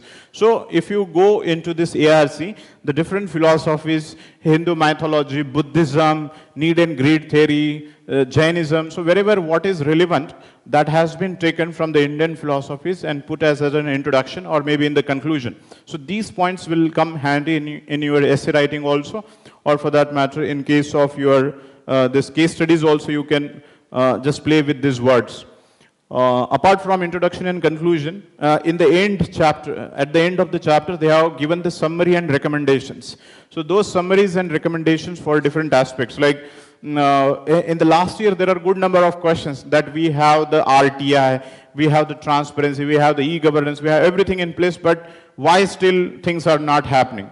So in fact, ARC2 has already analyzed all these aspects. In spite of having these aspects, why we are failing, why we are horribly failing on the controlling the bribe. So they have suggested some more things. So you can just copy paste. Obviously, you should not write the ARC Because ARC you should write in case of paper 1, 2, and 3. Here it is, the more you will write, this report has said that report has said, this is our habit in order to give more weightage to answer. But this is a very philosophical paper, and they are trying to test what is your take, what is your understanding of this particular aspect. So borrow the ideas, but don't give the credit. Okay, so that's the formula here. So you can bring different aspects, and you can just write it as it is. So this is how you have to go with the ARC2. Now these are the basic, and Yojana also obviously already I have mentioned about it. Now coming to the preparation, so this much is enough. Preparation ke liye I will tell you some more things are required, such as, say for example, the Hindu or for whatever the newspaper that you are reading. Which part of the newspaper that you should pay an attention to for this paper. So there is a reader's column also, reader's reply. So in those reader's reply, generally whatever the particular editorial comes on a day, on a very next day, people will write reply to it. Now whenever the editorial is written, it is written by one particular person with one particular dimension, with one particular ideology, one aspect he is dealing with it. So you will get the critical analysis on that particular issue by different readers. They will use the catchy phrases because it is a very brief 3-4 line. So whenever you come across a good catchy phrases, you should write it down. You make a consolidated list of all such keywords, or you will also develop a perspective. Even if on a particular day after reading and this particular editorial item, you feel that it was very good. And then immediately on a very next day, when you read that reader's column and reader's reply, you also get convinced, oh, this is also correct. It is more correct than even the earlier day. Now, this is something which you have also missed. Now, why this is important? Because in case studies, UPSC is asking what are the different alternatives available to it, and analyze the pros and cons of every alternative. So what is an alternative that you are considering is absolutely right, may not be absolutely right for others, or in general it may not be absolutely right. So how to get, whenever you have gone to a particular solution and still you want to criticize it, so these particular column will inculcate that habit of being critical with respect to whatever you are reading and trying to find out the other dimensions of the problem also. You need to be an Karl Marx, okay? That you need to be a critical on whatever the piece of material that is being provided. It does not mean that you start criticizing, oh, Narenga is bad, this is bad, and that is bad, and so on and so forth. And obviously the Hindu is already so critical, and then upon it you being more critical, so that will be troublesome for you. So obviously it should be a judicious mix of taking into account all the aspects. So you should make this consolidated list. Whenever you come across catchy phrase, quotations, so do write it, jot it down, think about it, when you are going and which manner you are going to use it. If you practice it, then only it will come. It will not come automatically in the examination hall. If you will use it during the time of your this model test papers, you should also go through the model test papers also. There also in the model answers you will get catchy phrases, catchy lines. Again, you should make the consolidated list. You should pick up those lines and write it down separately. So these are the aspects which you have to see. Now coming to the last aspect, that is discussing some of the miscellaneous things that have been asked and how to approach the questions and the case studies. Okay, briefly I'll discuss about it. So there are few kind of questions which are very direct in nature, like something which I have discussed, what do you understand by emotional intelligence? So you will get it from theory. What are the different, what is the meaning of different terms and how these terms are relevant? So these are very direct questions. There are miscellaneous questions also, and how to tackle miscellaneous question. Second is how to tackle the quotations, which I have mentioned briefly also. Third is how to tackle about the individual responses, that is what is in your life, how you have gone for it, etc. If you see the last year's paper, last year's paper and this year paper, there are a number of questions. There is always a tail question attached to the primary question. Primary question is something, and the tail end is what is your opinion, what you have done, how it is for you, in with respect to your life. So for every questions and every terms and concepts in the syllabus, you should also think what has been my life so far on this particular term. Have I done something good on this particular term? Have I done justice to it? If yes, what are the examples? If I have not justice to it, how it has been? So you should always think about this particular circle. So I as an individual, and then your family member and near and dear one. So you should make, if, say for example, the example need not be from your life per se. It can be your father, it can be your sister, it can be your, so you have to brainstorm. If anything, it can be your friend, it can be your teacher. So this is this, you as a person, it can happen to you also. Or maybe it's the second circle, it can happen to your brother, siblings, parents, teachers, friends, and you should remember and make just note of it. The third is, maybe it's not always possible to recollect such incidences, so you can also take it out from the scholars and the thinkers and the philosophers, not about the concepts I'm saying, their life, how this life has been inspirational. Is there any incidents in the Dr. Ambedkar's life which has given rise to this particular value? Is there any event from the Gandhi's life or Vivekananda's life or any other life? Generally we have story book. In that story book there is always a moral. So these stories you should analyze, you should think about it and try to bring those points also.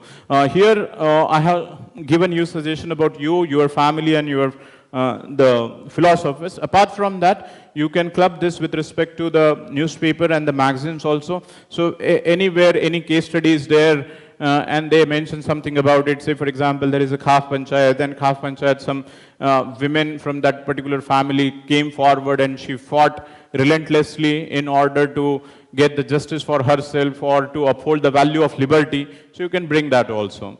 So this is how, from the newspaper also, there are different stories. There is a very famous page on Facebook, that is Logical Indian. Okay, so you will get numerous case studies there from the Logical Indian, and you will find different value systems still workable in the society. So good initiatives taken by government also, you can quote them as values. Okay, something like, say, for example, Swachh Bharat Abhiyan and the toilet. There was one woman who said that I will not marry until and unless there will be an, she broke off the marriage on a particular day because the other side of the family was not ready to provide the toilet. She was very angry and she just called off the marriage. So this kind of the examples that this changes the attitude. So you have to bring more innovative and contemporary examples in your answers. One of the examples I can give, how filthy it can go sometimes, like there was a model answer 2 years back, and it was written that describe one event from your life where you were honest or you have shown the integrity. Now this fellow was never thought about it, and he just started scribbling down. I came to vision test at 10:30. It was scheduled on 10. So I kept on writing for 3 hours. But the scheduled time was 3. So I have crossed 40 minutes more. I wrote for 40 minutes, and then I realized I have crossed 40 minutes. So I have scratched and scribbled it down and said, this is wrong, this is wrong. So whatever he has wrote for 40 minutes, he just crossed it and said it, I have crossed my line. So this is how I have brought my integrity. Initially I have crossed it, then I have felt repentance about it, and then I have recorrected it. And this is how I have demonstrated my integrity. Now when this will happen? When you have never thought about any good example in your life that you have lived with that example. So you need to live with that example. You need to internalize that particular examples in order to, and then only such answers or such example, good answers or good examples will come into writing. Are you understanding? So these are the aspects in preparation. This is it for, I can say that we can have the QA session. There are many things which can be told, but it will be more particular if you can ask few questions, and then I'll take this opportunity to extend more information on that particular question. Yes, pardon me? Mentioning the stakeholders, yes. See, in fact, there are different approaches now. This is only about the preparation. Maybe in some time to come, if they organize the lecture on case study, we will discuss about it in more detail. But yes, one of the I'm saying, there are different 5-10 approaches of going for the case study. One of the simplest aspect of case study is a stakeholder approach. So in stakeholder approach, in case of case study, we have to identify all the stakeholders of a particular case study, X, Y, Z, okay, W, and you need to write what is the issue with respect to. Say, for example, somebody is offering you bribe, and this is something you, as a public servant, whom the bribe is being offered, this bribe is offered because Y person is a meritorious. In order to overpower this meritorious, this X person is offering bribe. So there are various issues, and Z is considered as a normal citizen. So you can write it. For you, what is involved is probity in governance, integrity with respect to office, credibility of your office, trust and the faith of the public in you. These are the aspects involved. In case of X, you can see that for his point of view, profit is a more important aspect, and he is going for consumeristic and this particular breaching the rule of law, etc. You can say that. For Y, you can say that merit, objectivity is more important value. For Z, you can say that public service or inclusive growth, different kind of things you can mention. Now, this will help you if you put this way. You will already get much of the fodder in writing the answers. And even whenever you are coming up with alternatives, you need to write the pros and cons. So when you don't remember pros and cons, generally you can say that, okay, this is fulfilling this particular aspect, but it is being left, this is negative for this person, and that person. Say, for example, accepting the bribe. Now, you can write, this is good for this, but then you don't understand what more cons I can write. So you can keep on writing. It is a con for it, it compromises the merit, it compromises the trust of the public, it compromises the value of bureaucracy, that is Nolan Committee's value, honesty and integrity, etc. So you will have a good fodder when you go for the stakeholder approach. And stakeholder approach, this is important, you will get the good fodder. There is another important aspect in case study you should remember. There is always a core aspect, like say in case of here, there is a bribe as an important aspect. But whenever you are writing the case study, there is a core issue and there are peripheral issues. So you should not miss peripheral issues. Peripheral issues, in fact, in this particular case, you must not only write, I will not accept the bribe. You have to also think about how you should stop this particular aspect in future. So I will make it a point that I will also file a case against him that such and such person has approached you so that this person can be blacklisted forever or such kind of things. This will be an precedence that you cannot offer a bribe. Now, only if you will stop accepting the bribe, it will not have a larger consequences. You have solved the case study in your short-term way. You have not solved it in a long-term way. So in long-term, you have to create the deterrence also. And deterrence will be created when you not only accept, but you have to punish this particular aspect. So by bringing and writing it, that not only I will accept, but I will also ensure that such things will not happen in future. So this is how you can go for the stakeholder approach. And in each case study, so you have to understand core and peripheral issues. And third thing, you have to also need to find out short-term and long-term goal. Basically, questions related with floods, questions related with different calamities. Okay, so in different calamities, you will write answers. How will you tackle? But generally you forget and tend to write for the long-term approach. And if you are writing this way also, like short-term and long-term, this also becomes very catchy, and examiner, this will caught the attention of examiner, that you have both the perspective that you need to tackle a crisis in short-term, but you are also ensuring that such things will not happen in future. Also, your answer should be very realistic. You should never miss this point, who you are in the case. Many a times, people tend to neglect this aspect. There was one case study in 2000, again in in the first year of this paper related with Shivkashi village. There was a Shivkashi village in Tamil Nadu district, Tamil Nadu state. This was related with the, yes, child labor. There was a factory. I think firecracker factory was there, and it was given that in firecracker factory the children were being employed, so on and so forth. The exploitation is happening, and everything was written, and you have visited on a particular day what you will do. Now nowhere it was mentioned you are a district magistrate or you are this thing. People started writing, I'll implement this, I'll implement that law, I will catch this, I will go for this, but it was not written. It was written, it means that you are supposed to be a common man, and what as a common man, when such things happen in your vicinity, what are the tools that are available to you? So first thing you can start with is you can go to the police station, you can collect the evidences about it and go to the police station and file an FIR. Now, there can be a belligerent attitude of the police also, because such thing on such a large scale may not be happening without the knowledge of police. So they might discourage you. They will show a belligerent attitude that no, this is not correct. Then you have to assume and think that second option available is, I will go to the NGO which is working for the cause of this child labor, etc. So I will inform them so that they will come and sensationalize. Because here you need not have to assume that you are the king of the district and then you can move the mountains, okay, like a manji. But here you have to think as an individual capacity, at least I can inform the NGO where the things can be taken forward. The third thing again you can write is, I have gone to the police, I have gone to the NGO, but then I can write a letter to the NCPCR, that is the National Commission for Protection of Child Rights. It's a very formal, as an enlightened citizen, I can write a letter to NHRC or maybe NCPCR so that they can take the suo motu action on this particular aspect.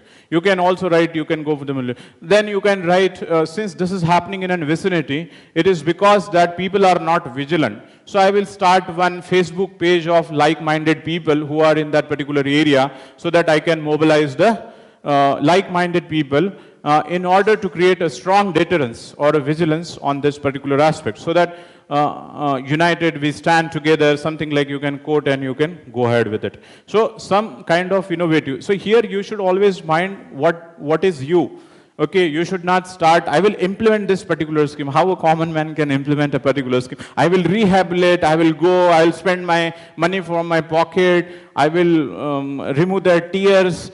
These are very utopian ideas and they are not strict to the ground realities. Okay, so you have to understand the different intricacies of the case studies. So short and long, core and peripheral, stakeholder approach, should not miss any point. Always think about the futuristic. Try to balance, and every time whenever you are writing, please try to bring that foundational values of civil services. Like you have to drop these words like empathy and compassion, okay, honesty and integrity, transparency, rule of law, democratic values, collective values, so on and so forth. So this is important in case of your answer writing for the case studies. Yes, any other question? Yes. Stakeholder approach, yes, I can elaborate upon it. Yes, any other question? Okay, let me go ahead with that. See, for example, there was a case study in 2000, first year only. You are an ex-person. You are heading one institute. Okay, you are heading one institute, and you are supposed to recruit one particular post in your institute. Okay, this is an educational institute, and there is a panel of 4 persons. You are one among them, and you are the head of that particular institute also. Now, say for example, these are the applied candidates A, B, C, D. Okay, but you have to choose only one. At the same time, the information was also provided that your institution is in dearth of money and a lot of fund you required in order to develop your institute. And there is a ex-person, okay? This ex-person is some minister or holding some political office who is directly related with the release of fund for your institute. Now, his one secretary, vice secretary, is calling you on phone in telephonic conversation, and he is telling you that you need to choose this C person, and we will ensure that your fund for this particular institute will be released immediately. Okay. Now you are this particular X person who, whatever the person is, heading the institute. Now how will you go ahead with it? What will be your course of action? Discuss different alternatives that are available to you. Discuss the pros and cons of those alternatives, and write it down what will be your final thing. Now see, there are, first of all, in all such case studies, you can write the introduction also, but that's not essential. It depends upon the length of your case study, the number of alternatives you can create, and sometimes they have already given the alternatives. There you need not have to introduce also, because if there are 5 alternatives, you have to save your number of words for pros and cons, and then finally the course of action. But here also you can introduce by telling the dilemma for the manager. You can say that on one side, he has to uphold the values of merit for the society, or the meritocratic. He has to ensure that the particular institute stands high on the meritorious values. But on the other hand, you can say that since he is heading the institute, he is also responsible for the development of his particular institute, and therefore he has to look into account that the fund are released in time, which will be helpful for. So this can be an introduction. Now, what will be the stakeholders approach here? You can have the different stakeholders take into account. You can have the normal public, then you can take these 4 people who are the eligible for application of this post to be getting selected. You can take him as a stakeholder, you can take this secretary, you can take this. And you can just jot down there and there itself what are the different interests of it, so that while writing the answers, it will come handy that how it is going to affect every single action of yours, how it is going to affect the public, and how it is going to affect the rest of the people. Now, let us take an answers now. What are the alternatives available? Now, one of the most obvious alternative, we know that. We see there are, however, the ethics and ethical values are different to practice. They are all the less, it is all the easier to write them on the paper. So we know that, and this goes without saying, to fetch more marks, you need not be ethical in life. Okay. So that's good news for most of you. So people should not feel that I have been not so ethical in my life, so will I able to produce the good answers? The last 3 years results are a testimony to the fact that people who are not so good in life are the one who have got maximum number of marks. Yes, that's true, because until you have it, you have to just make others fool. Okay, और यहाँ पे simple है कि marks आपको कैसे भी करके लाने हैं. This is off the record, obviously. It does not mean that I am encouraging you that you need not be ethical in life, but it's more about playing with the words. So यहाँ पे तो आपको answers, मतलब ये एक तो पता है कि हमें bribe नहीं लेनी है, but UPSC wants all the different alternatives. So you should start with, in fact, you can also give, most of the times people ask, should I write the most useless alternative or filthiest alternative, which cannot be called as a qualified alternative? Yes, you can write, and then you can reject it. In fact, that provides you an opportunity to let the examiner know that I cannot compromise with this value. So, for example, you can say that I will accept the bribe. Okay, I'll accept, or I will accept the call. Here it is, the dilemma is more easier, because still you can say, for example, I'll write this alternative that I will accept the call of this secretary, I will choose this safe person. Now you have to come and write the pros and cons. Now in case of, generally you tend to write the cons because this goes against the merit, because we have already written here as a stakeholder approach, that is a merit. You can also write transparency, different honesty, integrity, there can be different terms. So in cons you can write it. In pros, how you are going to write it here? What will be your answer? Yes, for the development of institution. So you may write the maximum, that is Bentham principle of maximum number of maximum happiness, or end is justified. Even if I am this is a small compromise I am making for the for the development of the institute, and by bringing more and more fund to it, maybe this will be more beneficial for thousands of the people who will be taking admission in an institute.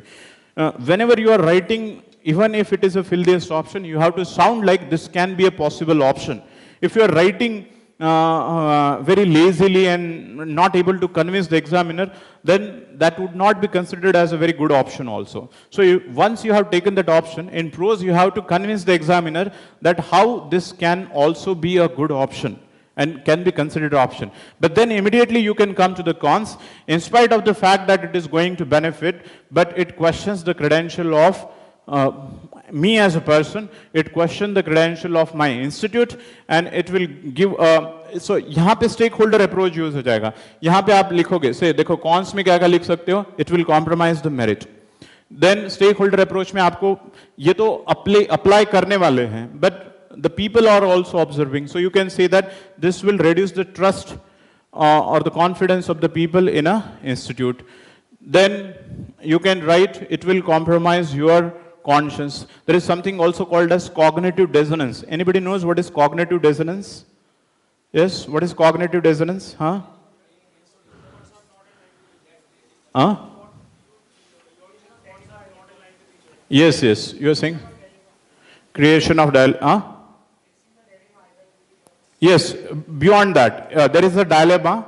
You know that I don't have to do, and I am for this. But in spite of then, because of stress, because of external pressure, because of some other thing, you end up in picking up something which you do not endorse otherwise. Now in this case, maybe you are an honest person, okay, man of conscience, okay, moral conscience, but because of this development and pressure, you end up in taking a decision which may not your conscience is permitting to. Then you can write this as a con also. It will create cognitive dissonance in my mind, because there will be always a conflict of fight of different values. On one hand side, you feel that I should be honest, my institution should be honest, but on the other side you are doing something. And this will decrease your efficiency over a period of time. So you can write this also, that it will create a cognitive dissonance in my mind if I do not listen to my moral conscience or my voice of conscience. Okay, do not put the loose word like heart. I will not listen to my heart. I will not listen to my mind, and so on and so forth. So, yes, better to use more moral and correct words. So you can say that voice of conscience. If voice of conscience will be compromised, I will not able to deliver. You can otherwise also say that it will create a precedence for subordinates and the panel members, and this will be a norm for my institute, and it will further degrade the values of institute. So here again, there are other stakeholders, panel members. So you got some information to write. Panel members के point of view से क्या pros and cons लिखे जा सकते हैं, public के point of view से, इनके पॉइंट ऑफ व्यू से, some other. Now this is stakeholder approach, but here again peripheral and core issues which I was talking about. So answer can be yes, you will say that. There can be a second answer, obvious answer, that I will say no and I will choose C. Okay, this generally be considered as an acceptable answer. Now I will go for the C. I will go for the meritorious selection. I will not choose C. I will go for the meritorious selection, and I will deny that particular offer. Yes, this is an correct answer. But can anybody think beyond this also? Yes, C can be. See, you cannot put him to the disadvantage unless and until you have an objective data or evidence that C has approached you in order to just create an influence upon you. So he can be disqualified only when there can be an objective evidences to prove that the involvement of C is there. Yes, any other thing, any other beyond this? Because see, if I write in pros and cons of this good option, pros will be you will uphold the value of meritocracy. But then you have some con also. What is a con? What about the funding? Being an person heading an institute, you need to also ensure that there should be availability of the fund also. So if you are writing here, and then you are writing here as a disadvantage, funds will not be available to think. It means that you haven't addressed the case study completely. And this you have taken as a peripheral issue. Having an availability of fund to your institute. You have primarily focused upon accepting the bribe and not accepting the bribe, holding the values of meritocracy or not. But you have forgotten that particular one. So can you address this point also? By availability of the fund? So you can put them as a third alternative also in the form of, I will file the RTI, okay, that why a particular fund has not been released. So you can put in third alternative. See, in course of action, you can club 2 and 3, something like that. So in third, you can write. So this is called as win-win situation, creating a win-win situation. So you know that you have a responsibility of the bringing fund, but it does not mean that you will bring fund in an illegitimate manner. You also know there are legitimate ways of bringing fund to your institute. So you can write, I will explore some other options in order to bring. I will not leave my eyesight on that fund also. I know that that's my responsibility, but these two are independent, and I will go ahead with both the responsibilities. There can be a fourth thing also which you have to write here, which has been missed. Fourth thing is, somebody has offered you, what I have already mentioned. You must not just reject the offer, but you have to ensure that such thing will not happen in future.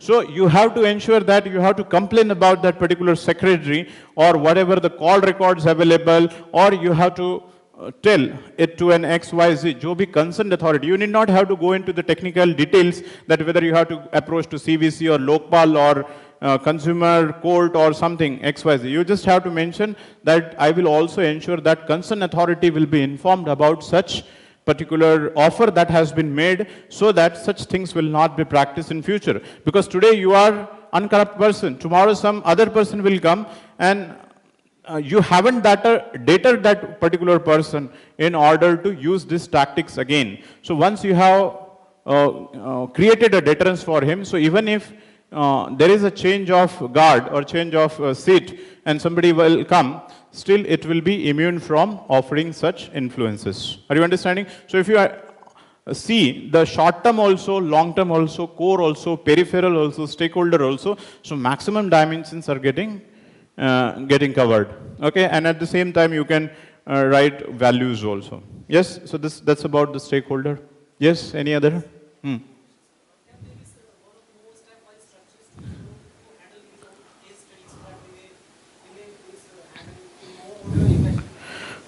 See, orderly, I would say that to handle the orderly, whenever the alternatives are asked, most of the times we put the options randomly.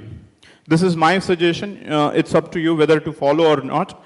That you should start with the filthiest and the most, what you can say, that the senseless option, which you are going to reject. Then you have to reform 1 or 2 points of it, then 1 or 2 points of it, and then you have to give the final. Because, see, if you have given your answer in the second spot only, it will kill the curiosity. And then you will not have any point left. As you are going with the grade, okay, reforming one component, the examiner is also, there is an interest that, okay, he has addressed this particular dimension. In the third point, he is addressing this dimension. And then he is clubbing all the dimension. And then there is an organized answer that he is getting in the end. So this will be a more coherent while writing the answers. If you give the second mein pura answer, so it's like third, fourth, and fifth is like mechanically writing pros and cons and pros and cons. Most of the times you have seen that एक option तैयार किया, उसका ही pros को उसको ही con कर लिया. So these kind of the things you are writing. Remember that also you should not be writing equally for both. You have to give an examiner an impression whether you favor this option or not by writing more points. Say, for example, cons, you just write it in one go that I will not accept because this is this. And if you are pro for this particular thing, then you can write this is going to affect this, that. So this examiner is going to understand with this option you are following on the side of pro. If it is against, then write pro in one line. It is going to benefit this, but then you have to write 3-4 more points. In spite of that, it benefits my institution, but still I will not go for it because it will reduce the credibility of public, merit, my own credibility, setting in wrong precedents, etc. So he will get convinced that even if you know that there are larger negative repercussions of this particular option. Okay, so it should not be mechanical one line or 2 points uske likh diye to you must have to write the 2 points for con also. Have you understood? So this is how you can make it in a more organized way. Yes, any other question? How to use the quotations? See, you should not inject the quotation. Okay, that I would see that ki ratta maar liya hai and somehow I have to like bring this quotation into the answer. That should not be the approach. It should come very naturally. You have to identify which aspect, whether it is a case study or whether it is a direct question. You have to understand which aspect is to be addressed. And then you can think about any scholar who is an authority on this, who has given a good words on this, words of wisdom. So this is how you can bring the quotation. It should be very close to your answer. Many a times you bring the quotation and then it breaks the rhythm of the answer. So it's not necessary that you have to bring the quotations. What is more important is the logical flow of the answers. Within that logical flow, if you can bring very naturally and very relevant and close to what you are trying to say, then you can certainly bring it. Okay, so that's about the quotation. Yes, any other question?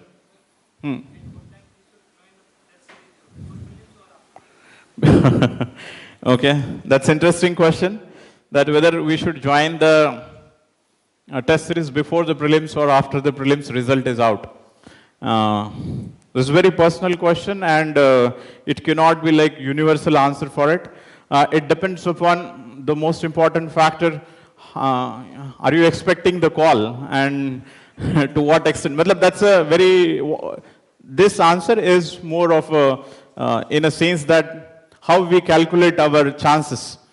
But I would suggest, if you are serious about civil services and if you want to do this only in life and you don't have any fallback option that you are looking for, you must join. Because see, the thing is that even if it is not happening this year, it is going to be useful for some year. And mind well, once the prelims result is out and then you are running here and there and joining test series, I think that's the time where you have to sit and revise the things, not to like wander here and there. So, abhi jo hai, prelims ke pehle, you are at your ease. So, you can take maximum advantage of test series. You will go, you will write, you will see the model answers, you will see your own answers, you will explore, you will find the mistakes, you will improve upon it. After prelims, it will not be only ethics, it will be a hell lot of things, GS 1, 2, 3.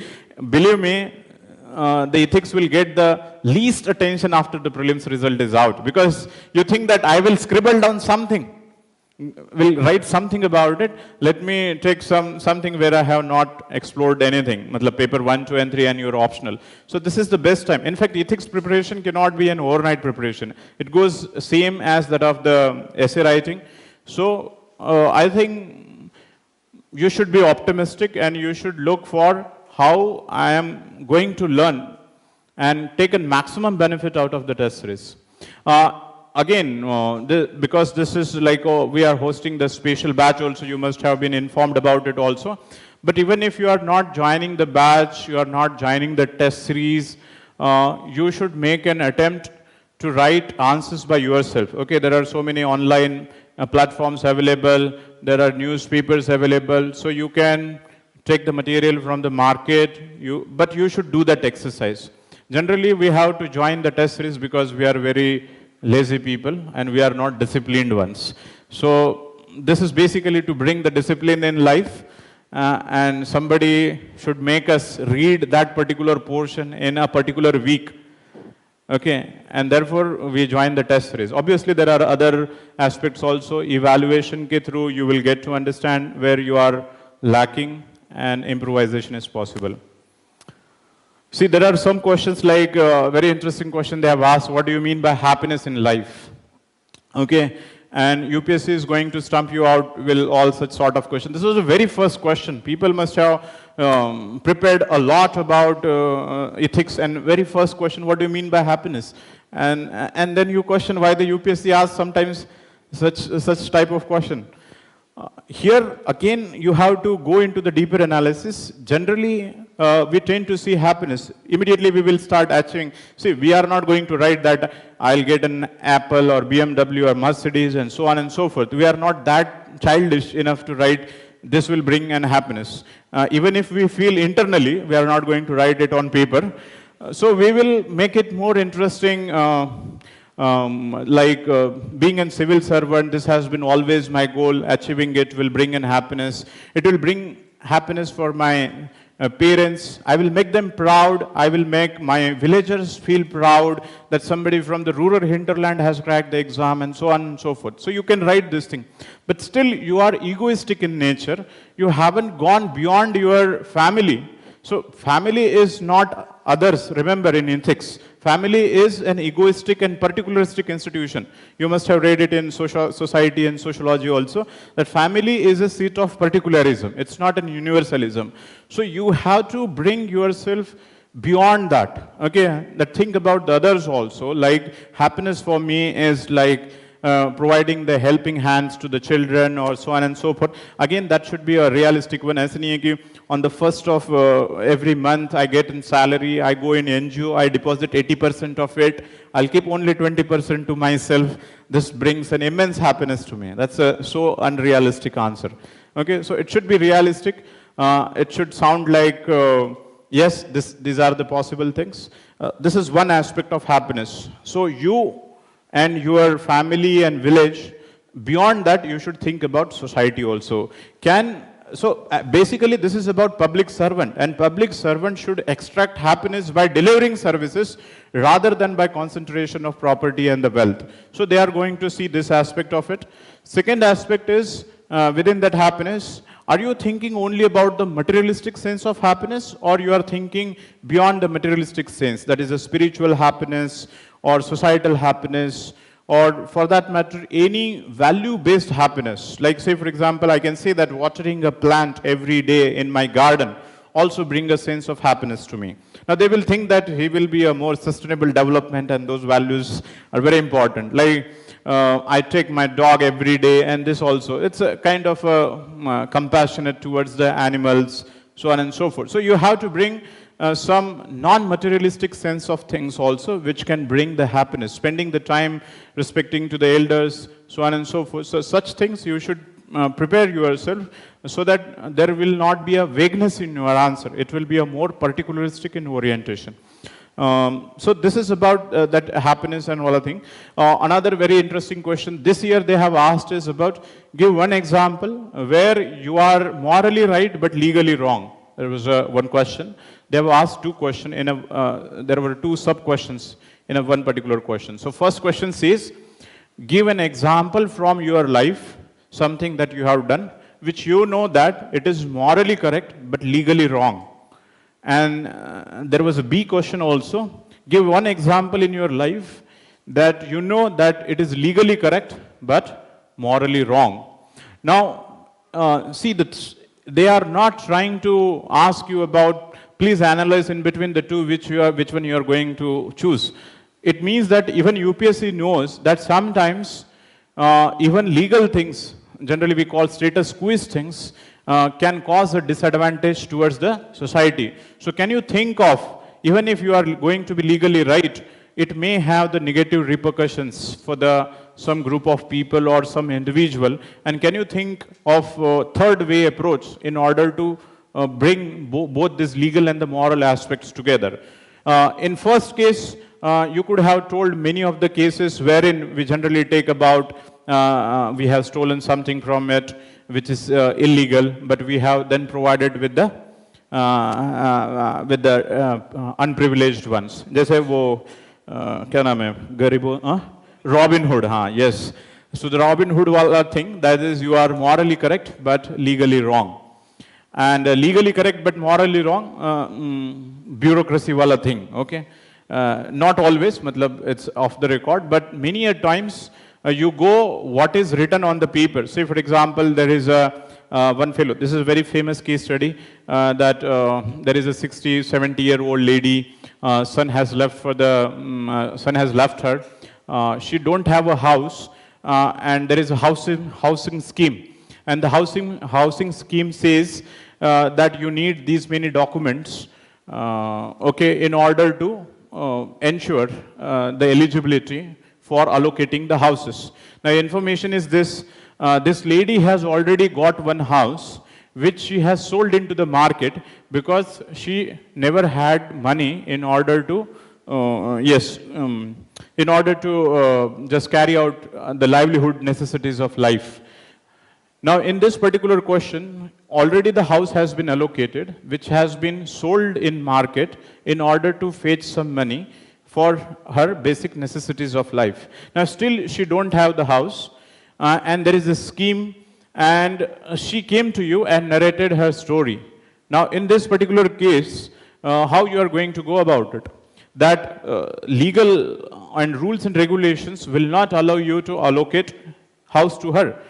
Now, in spite of knowing the whole story and deprivation and alienation and frustration of the lady, which is a 70-year-old, not having a pension, son has left, she has no money for survival, and still if you go by the legal way and you just ignore, it shows the lack of empathy and compassion. Okay, but still you are politically right. Generally we say that legally right, status quoist.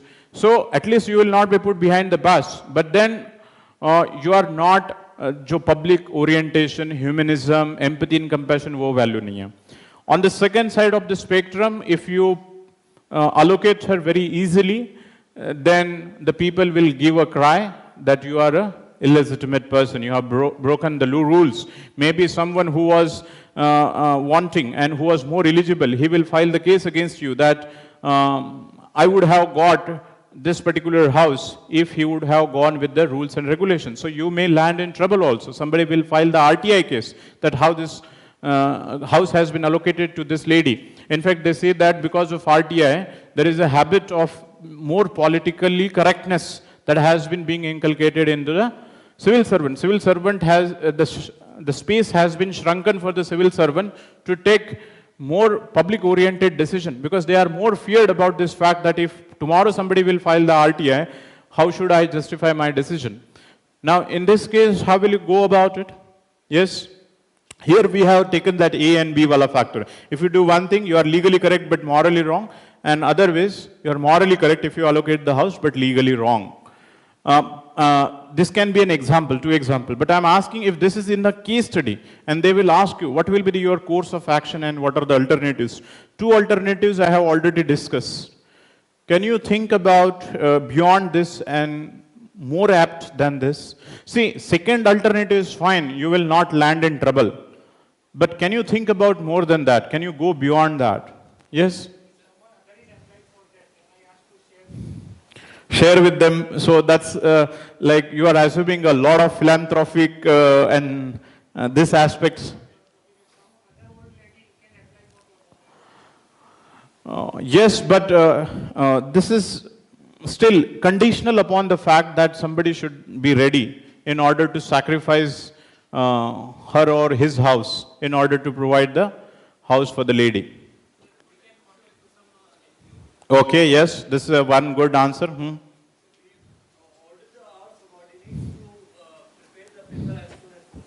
Yes, this can be. See, the thing is, minor tweak can be made, but tweak does not mean that you should break the rules and regulations. One thing can be done is policies are formed by superior officers, so you can write this later to your higher officer and see that if the minor tweak can be made to the scheme in order to allocate her house in an exceptional circumstances. Can something this can be brought in. What is reflection in this answer? Reflection in this answer is you are trying your level best to provide her a service, but at the same time you don't want to compromise the rules and regulations. So you are trying to bring both the things in harmony with each other. Now, this can be one alternative, but may not be possible always that you tweak the rules and higher authority will allow you and so on and so forth. So second, obviously what he has said is you are politically correct, rule-based, but at the same time you have not left your eyesight on the lady. You know that there are good number of NGOs who are working and you may call on that. This is a proactive measure. She could do otherwise also, but it shows that you don't want to compromise the rule book, but at the same time, you think about the public-oriented values, and humanism as a value which is very core to you. So you can say that I will ensure that she will get something. Or in a third way, you can say that if not housing, I will think about if she can be fit into other particular scheme for the senior citizen, so that the financial aid can be provided in a requisite manner, and she will be helped out in some other way. So you need not have to compromise this, but then you need not have to just stick to it and just forget about the peripheral issues, because they are going to see that how you are going to approach a particular case. Okay, so this is how you have to this will come only when you will practice more and more number of case studies. Okay, more and number of case studies. You can bring the case studies also when you are reading the newspapers. Yes? Moral hazard. Okay. Yes, any other question? Moral hazard, in which context you are asking?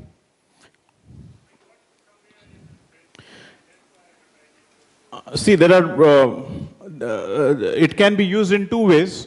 Moral hazard, it can be simply said that if you do something, it runs the risk of having an moral hazard, like being an immoral, sounding an immoral. That can be one thing when you do something, but it can have a negative consequences for the society. It is a morally hazardous for the society. Generally, we tend to see that, say, for example, we talk about the prostitution and legalization of prostitution. Now, there is a good amount of debate for the pros and for the cons. Good number. There are two schools of thoughts which says that prostitution should be legalized. And then we write, but it runs the risk of moral hazard for the society. It means that it's like opening a Pandora's box, okay? Something that we are trying to do, but we never know what will be the negative consequences of it. Maybe are we promoting the flesh trade in the society? Are we some other way causing some sort of moral hazard that ranges from those people, those women who are on the border? They are thinking, if I can get a job, and they are still thinking this is a morally not correct. But the moment it becomes legalized, it may promote. There can be what you can say that those people, trafficking. So trafficking earlier which was happening, this is sort of an incentive. Now since the prostitution became legalized, it may promote the trafficking. It does not sound that I'm just not supporting it, because he has asked in this fashion. That's what I'm reacting. In fact, this is what in miscellaneous, I just forgot to mention this point. UPSC till date has not asked the questions from applied ethics, but I have this hunch that UPSC is going to ask this year, next year, or sooner or later, because these are the questions, like say for example, discuss the ethical issues of LGBT rights, discuss the ethical issues of surrogate mother or surrogacy, discuss the ethical issues of legalization of prostitution in India, discuss the issues of gay marriages and lesbian marriages, although we have not gone to that end, which is discussed in American societies, but at least even mainstreaming the LGBT, discuss the ethical issues of Section 377, discuss the issues of sedition, okay? What are the issues within the sedition? Discuss the ethical issues within the patriotism also. In fact, today the term patriotism, the jingoism has become synonymous with the patriotism. Patriotism should be defined more as a love for the country. But these days it is being defined as a hate for the other country, then only you can project you as a patriotic. You need not have to show the love for the country. Somebody now, I was I haven't gone through the news, but some actress has said something that Ramya, that Pakistan is not a hell. Okay. Now, just now in the morning, I have read the news that sedition charges have been applied to her. Now, are we running to a society somewhere that our patriotism has to be defined by negatively criticizing the other country, and then only we can say that you are a patriotic? So, calling someone as a hell or a heaven will make you as a patriotic person. So, these are the aspects you have to meticulously discuss in all this applied part of ethics. There are aspects of refugee also. We generally we talk a lot about refugees in Syria. We discuss that how European society is not welcoming the refugees, how the Germans and UK and elsewhere, they are not humanist. But when it comes to our courtyard and Bangladesh refugees, then immediately we tend to have the altogether different kind of reasons, okay, and explanations that how the this particular society and the influx is reducing the people into the minority, how it is causing a burden on the resources. So here you are being an hypocrite. Okay, there has to be a, if you are arguing something, it has to be a common argument for all the issues which is in the similar bracket. So these aspects are being checked. So ये जो applied ethics वाले aspect है. In fact, euthanasia is one more thing. Then capital punishment, there is a good debate going on capital punishment. Then clinical trials, what are the ethical issues of clinical trials? Everything related with biotechnology and medical ethics.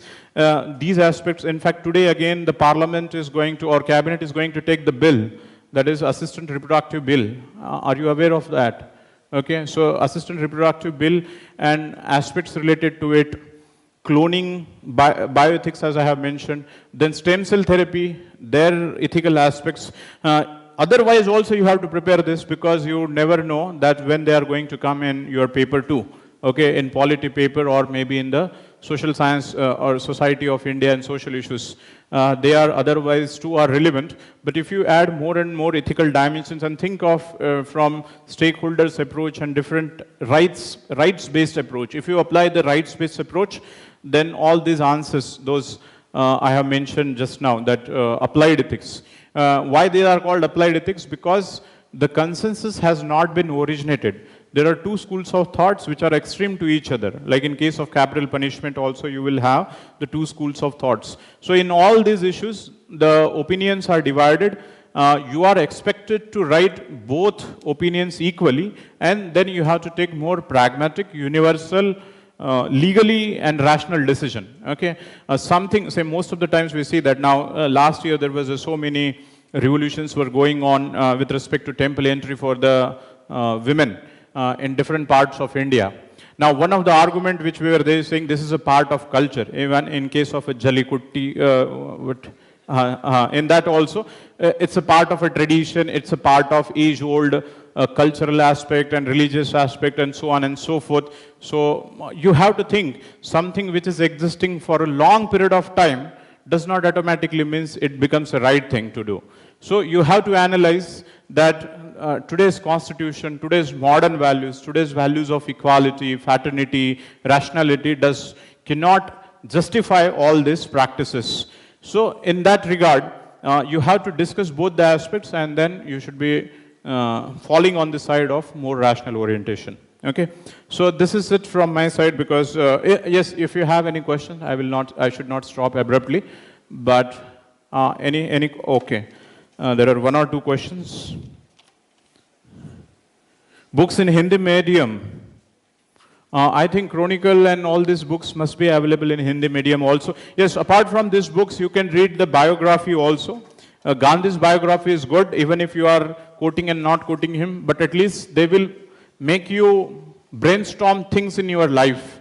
Okay, there are a good number of, there is something called anecdotes. So you can use, it's not necessary quotation you should use, it's not necessary you should bring the examples, you can use the anecdotes also. Anecdotes is a very good way of giving a particular message. Where I can practice the case studies from? Okay, you can practice the case studies.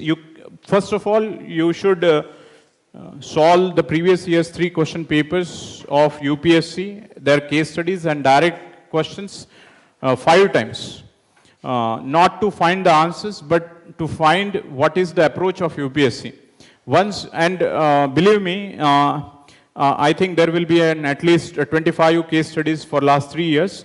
In 25 case studies, you will understand same things are asked repeatedly in a different manners. So once you understand the values which are hidden within the case studies, when you understand this is, in this particular case, as a civil servant, I should behave in this particular manner. When you understand these aspects, then number of case studies you can easily solve. It's not the number of studies that are important, it's the pattern. Okay, there are 18 different things which are going to be tested. Say for example, bribe is one thing, then non-partisanship is another thing, then gender sensitization is one thing, untouchability and things related with that, then conflict of interest. Last year there was a direct question about the conflict of interest. So there are 10, 15 different issues. So if you target these 10, 15 different issues, and you analyze कि how to go ahead with it, तो आप ये कर सकते हो कि जब भी एक case study है, तो उस case study को identify करके, if the issue will be on this 4 alternative and this 4 vocabulary and this thing I can bring in. You can bring the preamble of India also. I think that's a beautiful collection of values. So whenever you are writing, you can bring the preamble also, justice, equality, fraternity, democratic values, so on and so forth. So this also you can make your answers unique. So make a consolidated list of this particular patterns, and then you can revise it again and again, and you can reproduce them.